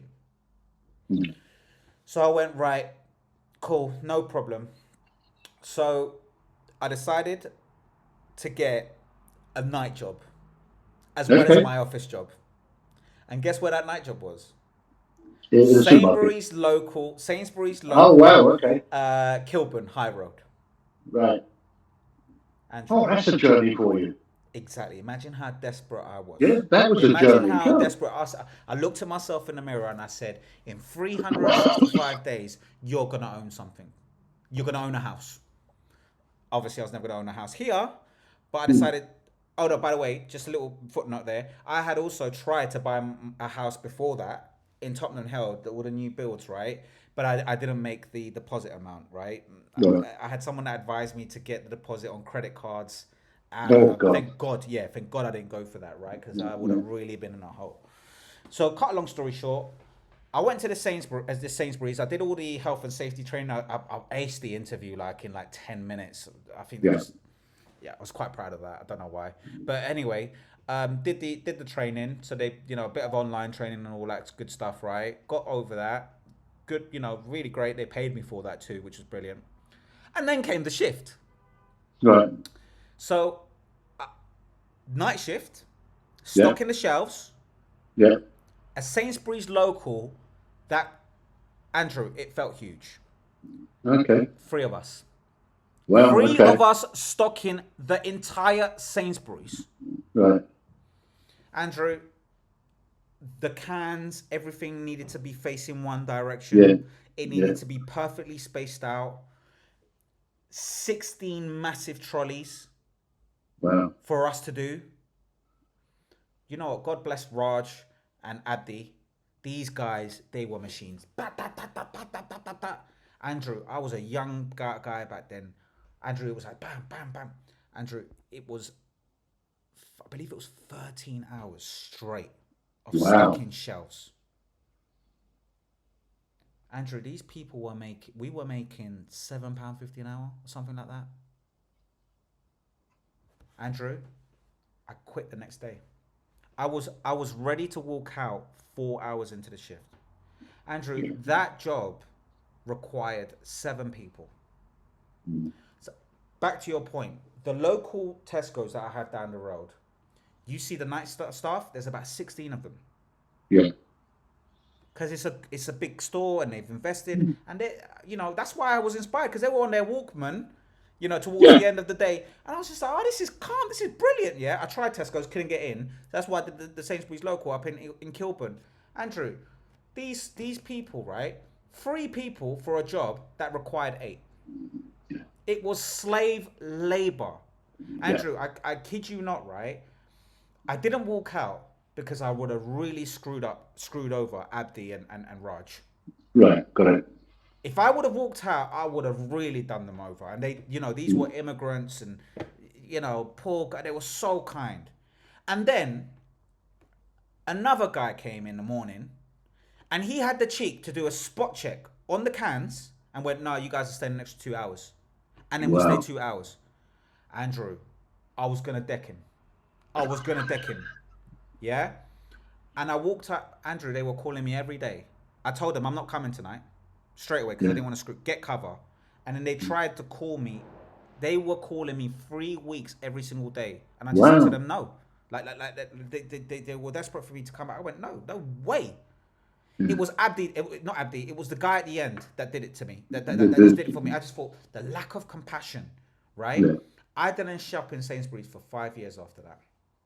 It took me 5 years to go back into that establishment, and I still try to avoid it. If I can go for Tesco's or something else here, but you're right. You're spot on, right? These little local things, they don't apply the same standards to the big ones. You go there. There's about 2 people working on the thing, and the security guard is also acting as a till manager. The automated till manager. Security guards aren't security guards anymore. Yeah. And there's about 3 of them in there. The theft is over the roof in these. But don't you think what makes me angry about it is that they're taking advantage of the people that don't have the money to buy a car to go out to the main things, right? The big shop areas, right? Everything, Andrew, everything. Yeah, Everything you're saying is spot on. And these are, people that don't have money. These are pensioners, etc., etc. Whereas you used to have your local store, and yeah, it may not have been expensive, as cheap because they don't buy in bulk, right? But you knew who they were, etc., etc. And I thought when this first started, I thought, you know what, great, because they're going to apply the same level of discounts to a local stage and it's kept their help. They haven't. They've gone completely opposite. No. Yeah, they put the prices up to take advantage. You're paying Waitrose money for Iceland level products. Correct. Absolutely correct. Absolutely correct. And I think, well, I think it's just a horrible business model. It's just it goes back to that farmer, where the farmer was saying that these are farmers. Where I'm saying is these are people that are, lower paid, elderly. They can't get to the big superstores. Treat them with some, Andrew, dignity. I'm fortunate. I am more prepared to buy from my local Turkish shop, which do mark up the price of fruit and veg or whatever, but it's higher quality, and I'm supporting a local business. Yeah. I go to these ones on utter convenience. I'm talking utter, Absolutely. like if I need just utter convenience sometimes, But you're right, Andrew. And on top of that, you had this food hygiene issue, and you're just like, guys, you get no sympathy. You get no sympathy from me at all. No. But yeah, I thought this was an interesting thing. It is interesting, and there wasn't enough of a hoo-ha about it. I mean, there was a little segment on the TV the other day, and then that was it. Nobody seems to have picked up on it, and nobody seems to have held them accountable. When you've got a small shop or a small restaurant, and they're open 24/7, there's only 3 of them, and it's a challenge for them to keep these.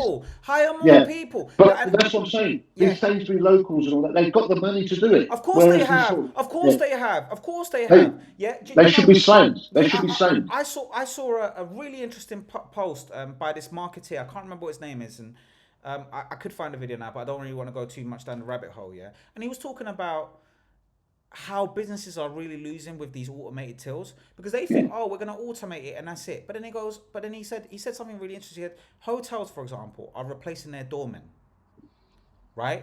But that's because the hotels are seeing it as, right, what does a doorman do? Open the door and close it. That's not what a doorman does. No. A doorman is a marketing device, a marketing person. He goes and tells you where to go. He does so much more. He informs the help desk if there's an issue that like preempts issues. He helps control traffic of cabs.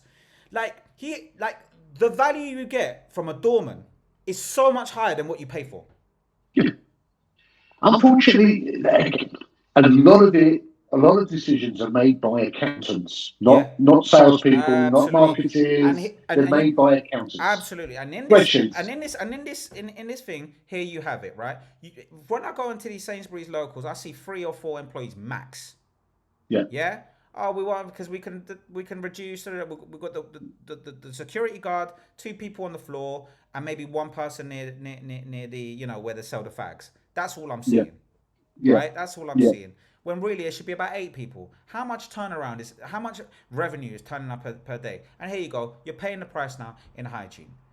Absolutely. And you know what, as I say, what happens, they don't actually see anything because it's all done by spreadsheets and accountants. They'll see it in 2 years' time.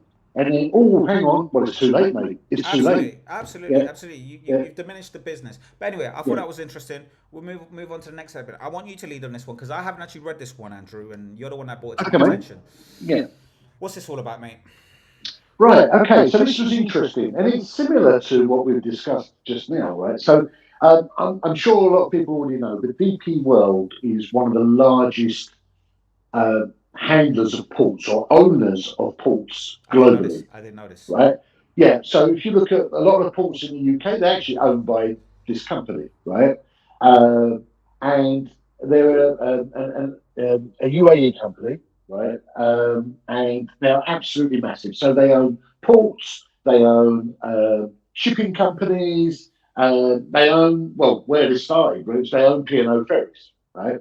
Now, I don't know if anybody remembers the P&O Ferries scandal a couple of years back. No, I'm right. Well, P&O Ferries decided all of a sudden that they were going to sack every single one member of their staff. Got rid of them every single like that. member? Everyone. They just sacked everyone. P&O right? sacking scandal. Yeah. Sorry, mate. I need That's to right. see this for myself. I'm not doubting you. Yeah, 2022. It fired 800 crew without warning, replacing them with low-paid agency staff, working longer hours, in some cases below minimum wage. Yeah. Is this what you're talking about? That's it, right? So basically what they did, and the government did, this is disgusting, blah, blah, blah. Did nothing for these poor people, right? And what they did literally sacked them, and then the next day they hired agencies from Malaysia, the Philippines, and the thing that was really clever, well, and clever, do you know how expensive these cruises are, mate? Yeah, right? But what they did was they hired these agency staff on minimum wage, but minimum wage for the country that they're in. So it wasn't minimum wage in the country they're in. Something like that, yeah. It wasn't even UK minimum wage, right? They're going, oh, well, we're paying minimum wage. But you're paying £3, £4 an hour. Well, that is minimum wage in Philippines. And I'm laughing. But, I mean, it was a despicable thing to do, right? It was a despicable thing. And it goes back to, some of these people worked there for years. Yeah, I mean, P&O, I think it's Pacific and Oriental or something. It's an old, well-known company, right? And it was purchased by DP World, and it's been run by. And they do the channel ferries, they do cruises, they do the container ships, all of that sort of stuff. So basically, there was a lot of hoo-ha about it. And one of the Labour ministers. Are we still on P&O or we're now on DP? DP. We're now on DP. Yeah. Okay, so let's go back to DP. Sorry. Yeah. So basically, they were going to have this gateway, which is going to be in Tilbury, down the road from me. Okay. And they were going to attend an event, and one of the ministers said something derogatory about the DP World and what they did to the P&O people, right? I think it may have been two of the ministers actually said something derogatory, and DP World took offence to that. And so this comes after Deputy Prime Minister Rayner. Is this Rayner? Yeah. And Transport Secretary announced a new legislation to protect. Oh, okay, cool. No. I just want to know who said it.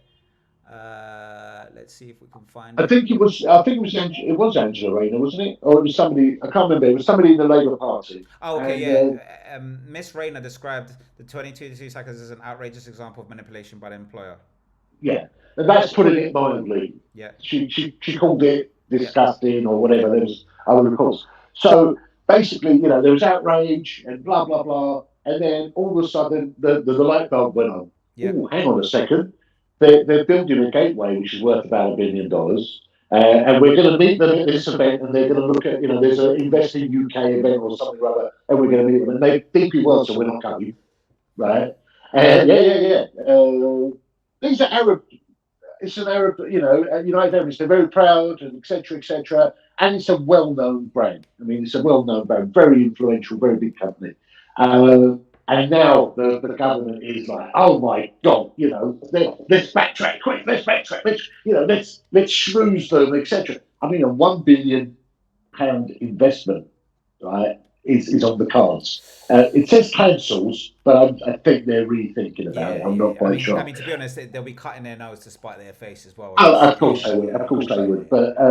But yeah, again, where's the outrage? Where's the big news? It's in the Evening Standard, and there was like 30 seconds on the news the other day. I mean, the amount of jobs that should have brought to East Essex, would have been. I mean, it would have transformed Tilbury for a start. Yeah. And Tilbury is one of the poorest regions of Essex. Right. And all of a sudden they're like, oh, hang on a second, what's going to happen here? Stop, let's go and apologise. Let's, do some brown nosing. And yeah, it should have been, well, I think they should have reprimanded the people that said it in the first place. Or, if you feel that strongly about it, why you did nothing about it when those 800 people got sacked. Yeah, exactly. Now you wait to talk when there's £1 billion on the table. I don't know, man. 800 people lost their jobs. Boom. Right? Nothing could be done about it. Yeah. And this is outrageous. Nobody did anything. Yeah. Nobody did anything. It's just another one that was under the carpet. To be honest with you, they cancelled that investment. Boy, like as a government, let's just go balls. We've ruined it now.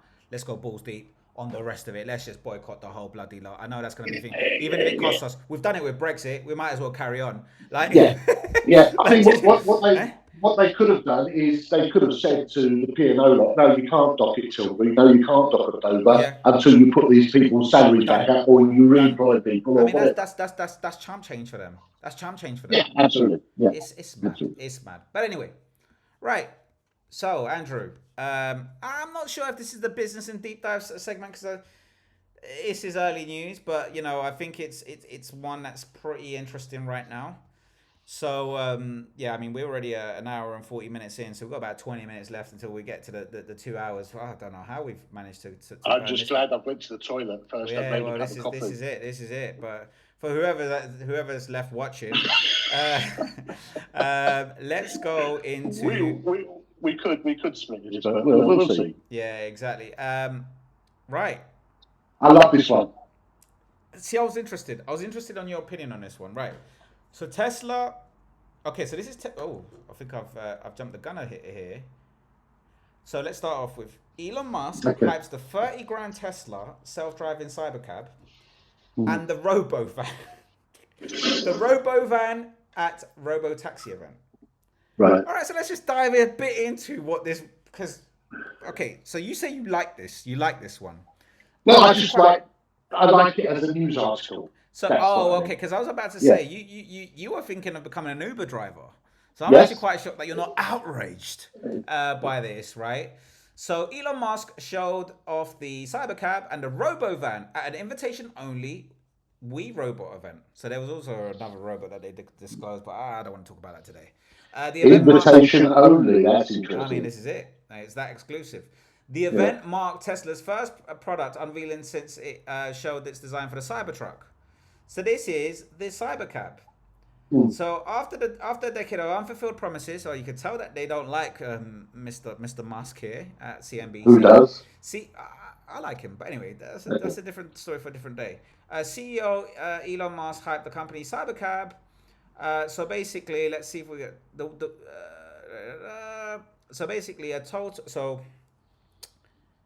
Musk said that the company had 21 of these vehicles and a total of 50 autonomous cars on location at Warner Bros. Studio in Burbank, California. Musk offered no details about exactly where Tesla plans to produce the cars, but it said that consumers would be able to buy a Tesla Cybercab for below 30 grand. That's incredible because it looks amazing, right?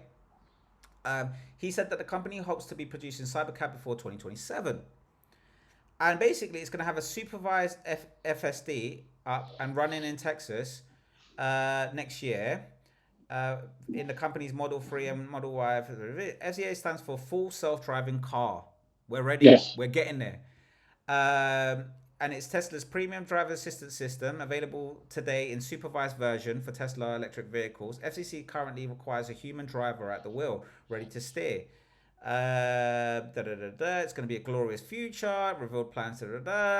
Anyway, look, what is it, Andrew? Tell us about this Cybercab, because you seem to know more about it than I do right now. Right. So the Cybercab or Elon Musk's vision for the Cybercab is that it's going to be basically rolled out as a car and as a cab. So you can purchase it as a cab organisation. But you can also purchase it as a car for your own personal use. And the idea behind it is that when you're sitting at home and your car is sitting there doing nothing, if you log into the system, you're logged in and you've got the app and whatever the technical side of it's going to be, is that your car can decide, well, you know what, I'm sick and tired of sitting here. I'm going to go off because somebody needs a cab in wherever, right? And your car will drive off, pick this person up, deliver them, and potentially deliver another person, and then come back. So your car could actually be earning you money while you're sleeping, right? Now think of that, right? Andrew, yeah. Yeah. No, go on. All I'm imagining is this: I spent 30 grand on my brand spanking new cyber cab car thing. I park it up in front of my house, and I'm like, oh, this is brilliant. Okay. Yeah. So let's just pretend I've got kids. I've got one kid. So I've got my kid here, you know, we're living la vida loca. Oh my God, look at daddy's new car. Everything's okay. We go to bed. Yeah. All right, everything's fine. I'm like, I wake up. Ding, ding, ding, ding, ding. Oh my God. I've made, after Tesla's taken out its dividends, and after I've paid for like the electricity and all that type of stuff. Oh my God, I've just made a good 80 pound profit last night. Brilliant, right?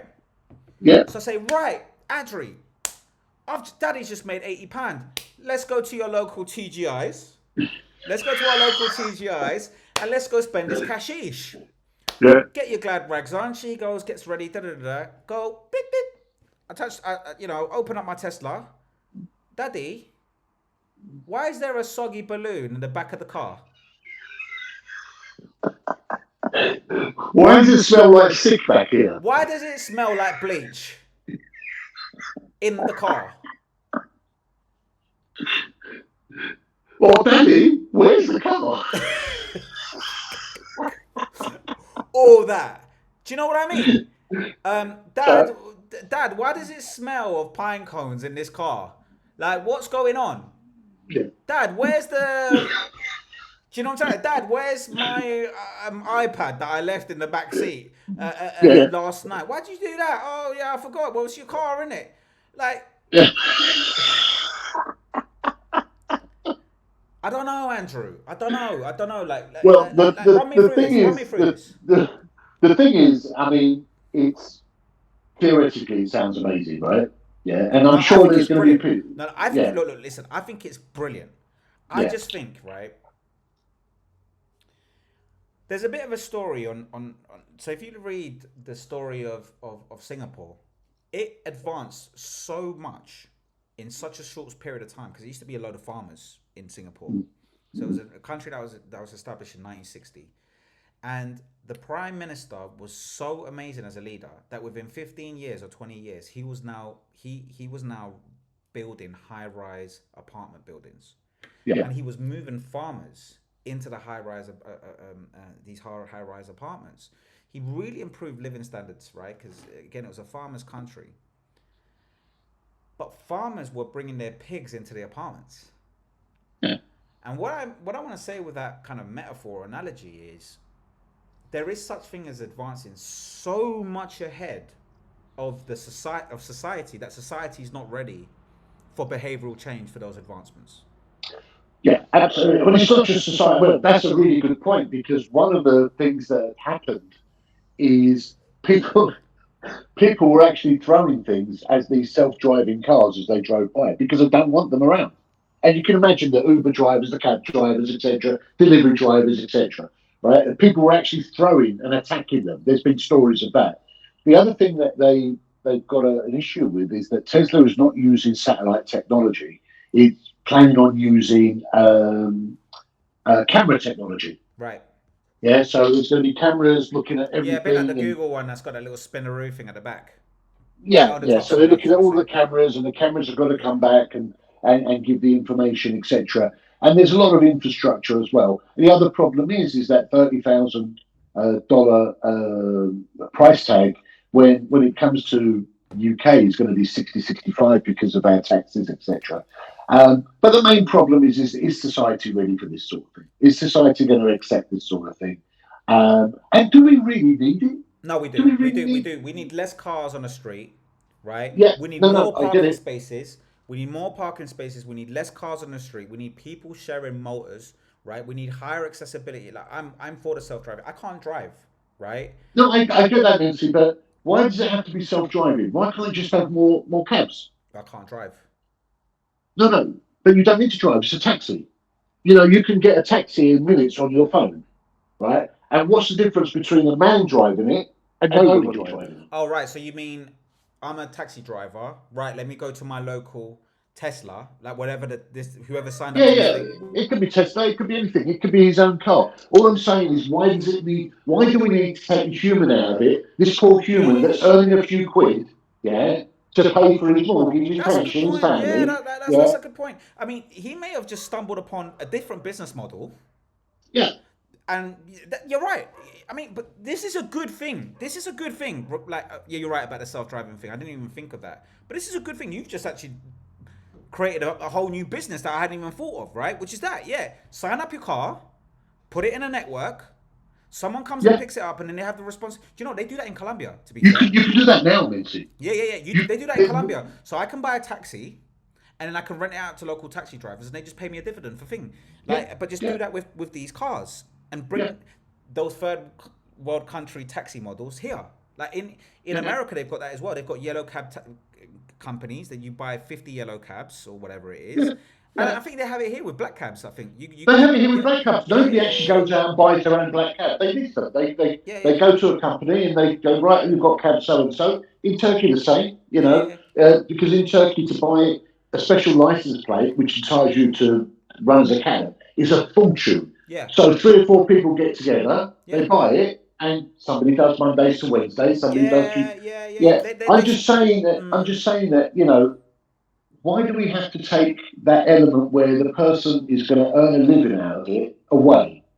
Do we? I mean, are we that stuck for the time? But it profits Elon, so he can send another rocket up. It doesn't profit with a load of rich people. Remember, don't get stuck into this. No, this is where we disagree. Don't get stuck into that rut. There are a lot of people that have their pensions pegged to the stock value of these companies. I get that. Right? I get that.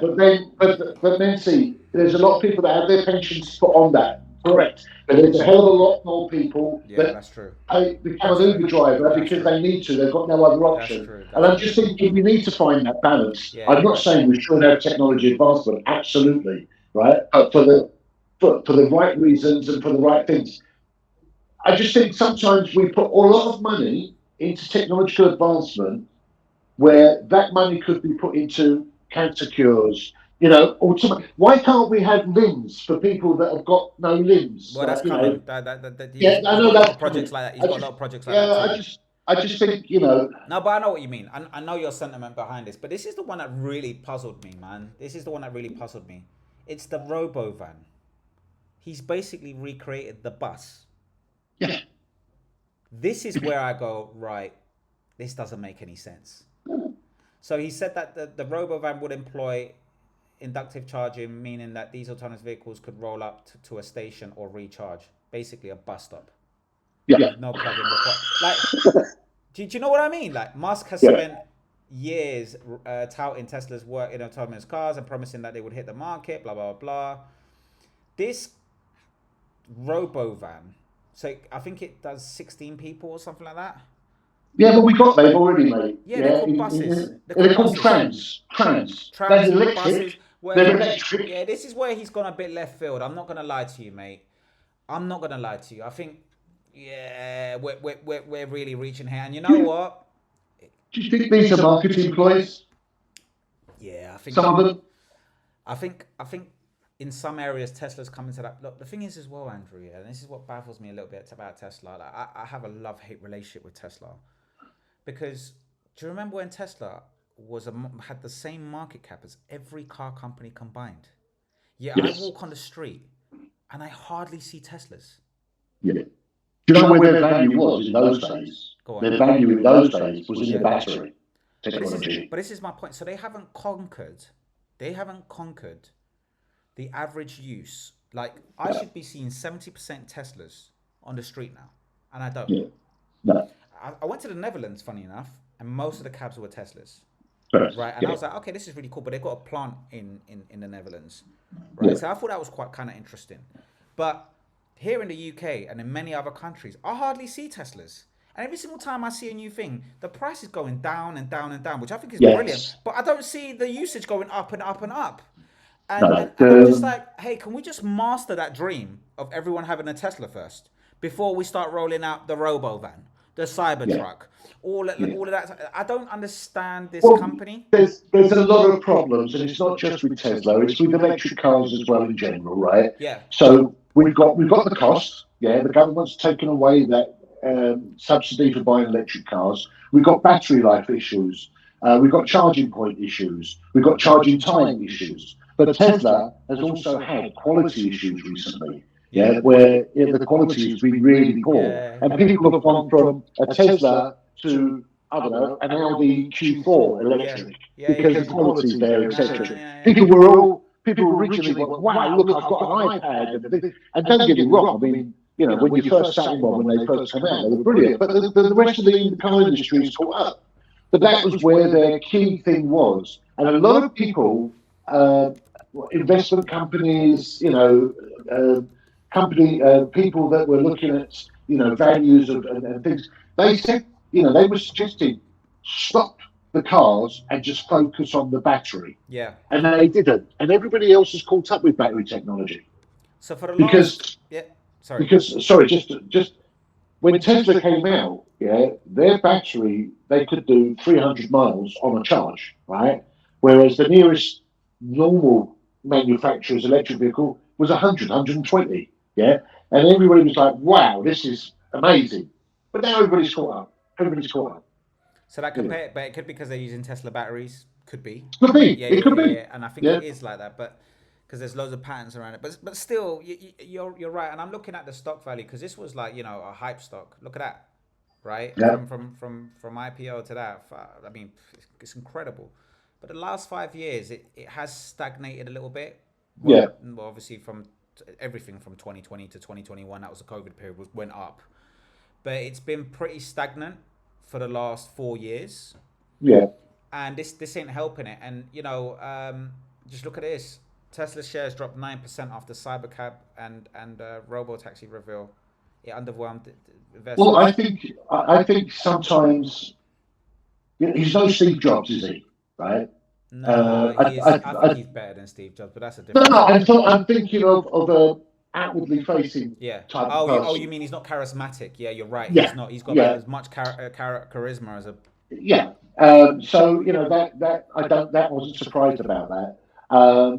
But yeah, I just sometimes think that you focus on the good stuff, and look at what you've been doing right, and keep going on that. Why do you have to come up with things like the cybercab or the cyber lorry, etc.?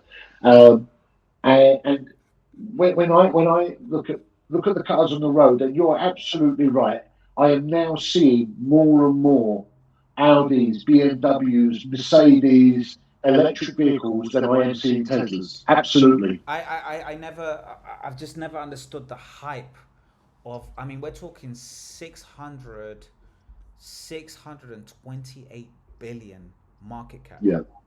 That's crazy, Andrew. It is crazy. That's crazy. I mean, if we let's just look at BMW. How much is the market at? 48. Yeah. Right. Let's look at JLR. I'm not sure if that's. I think that's probably a target. No, it was target. That's 3 point. Yes, that's a load of everything, right? Yeah. Let's look at Audi. WAG, Volkswagen Audi Group, or VAG, whatever. Audi stock price 51 billion. I mean, we're talking. These are crazy nominals, mate. Crazy nominals. And I just don't understand. But again, you know, it's one of these stocks. The good thing about them is, you know, you've got X, you've got the rocket ships, you've got all of that good stuff, right, around it. And it is a very innovative company. But I think with this one, especially, I mean, my take on this, especially with the Cybercab, I love the concept. I just don't think society's ready for it, for the reasons that I told you. But you came on in a whole different angle, which is why replace the human element of it. No one's asking for this yet. I think it's interesting, man. Watch this space. Is all I'm saying. Listen, the thing about it, right, is when you look at it into its bare bones, right, you pick up your phone, you press an app, and a cab comes. Yeah. Now, does it matter if that cab has got a person driving it or nobody driving it? No. Unless it's going to be literally free because there's no one driving it. Interesting. See, because maybe they could claw their money from other things. I don't know. Yeah, it's interesting. I do like the element of less cars. Absolutely. I do like the element I do like the element of more parking spaces, of better usage of raw materials. Because if everyone owns a car, it's wild. See, I was more leaning towards the car sharing element. Yeah. Do you know what I thought this direction this was going in? I don't know where I heard this, but this idea of there's a network of Teslas like this Tesla Robocap, and let's just say I'm a driver. I'll go right. I'm gonna need a Tesla today. I pay for my Tesla subscription, right? And this will auto drive itself to my house, and it's my car for the day. And then whenever someone isn't using it, don't worry, another one will come. Do you know what I mean? And they're always charged max, like a really efficient system. So you're not always having a car parked outside, but you could wait 10 minutes until you have your car because there's always one nearby. I don't know. I just thought less cars, more usage of the existing cars. Have you heard of Zipcar? Yeah, like Zipcar, but on steroids. Like on steroids. Because Zipcar is like they park it strategically. But what if rather than just come to your house? Yeah. That would be brilliant. Well, in fact, it'd be amazing to say, like, let's say, darling, we're going to go Brighton tomorrow. We're going to leave the house about 8 o'clock. I'm just going to book the car, not the cab, the car. Exactly. Right. Exactly. Yeah, and you know what? On the way back, I don't fancy driving. We'll get a train back so I can leave the car there. There we go. Amazing. And you know what? I think this is why this 9% drop is overhyped. There's loads of legs on this. It's just the operational side of it that needs work on. But this is good. This is good for society. That's my final thought on it. Well, I completely agree with you. Yeah. I think the fewer cars on the road, the better. The only downside to fewer cars on the road, better, is what's Sadiq Khan going to do when there's nobody paying the stupid charges that he keeps putting up. And that would be the major win, wouldn't it, Andrew? That would be the win. That would be the win. To see them thingy, so that they can take more money out of our pensions, to do their slimy work. Andrew? Yeah, well, one of the wins would be, Sadiq Khan calls one of these driverless cars, it comes and picks it up and then refuses to open the doors for him to get out. And he's then stuck there for perpetuity. Yeah, with my wet condom that I left last night. My biological weapons that I've left in the back seat. Anyway, Andrew, we're now on the ground for Lali because we've just reached 2 hours and 2 minutes. Give us your final thoughts, mate. Give us your final thoughts, mate. Well, yeah, listen, we've had a long session today. It's been a bit of a gloomy start. Yeah, I think we've said a lot of interesting. I think we've got a lot of great things coming up, definitely. And we just be optimistic. And don't be down. If I can get in, anyone can. Yeah, there you go. So sort out your pension. Stop going on holidays. And just one thing is, if anybody does watch this, do these look stupid? Should I go back to the buds? They are comfortable. I'll give it that. But yeah, all right. Anyway, what's it? Sort your pensions out. Yeah, sort your pensions out. Stop going on holidays. Just definitely don't use P&L cruises. Don't go to Santorini. Don't go to Santorini. Expensive. Try to buy from your local Turkish shop if you can afford it. And when you see the green stickers that says 5, ignore it. Maybe go with a blue light. Go around with a blue light first. Exactly. We might want...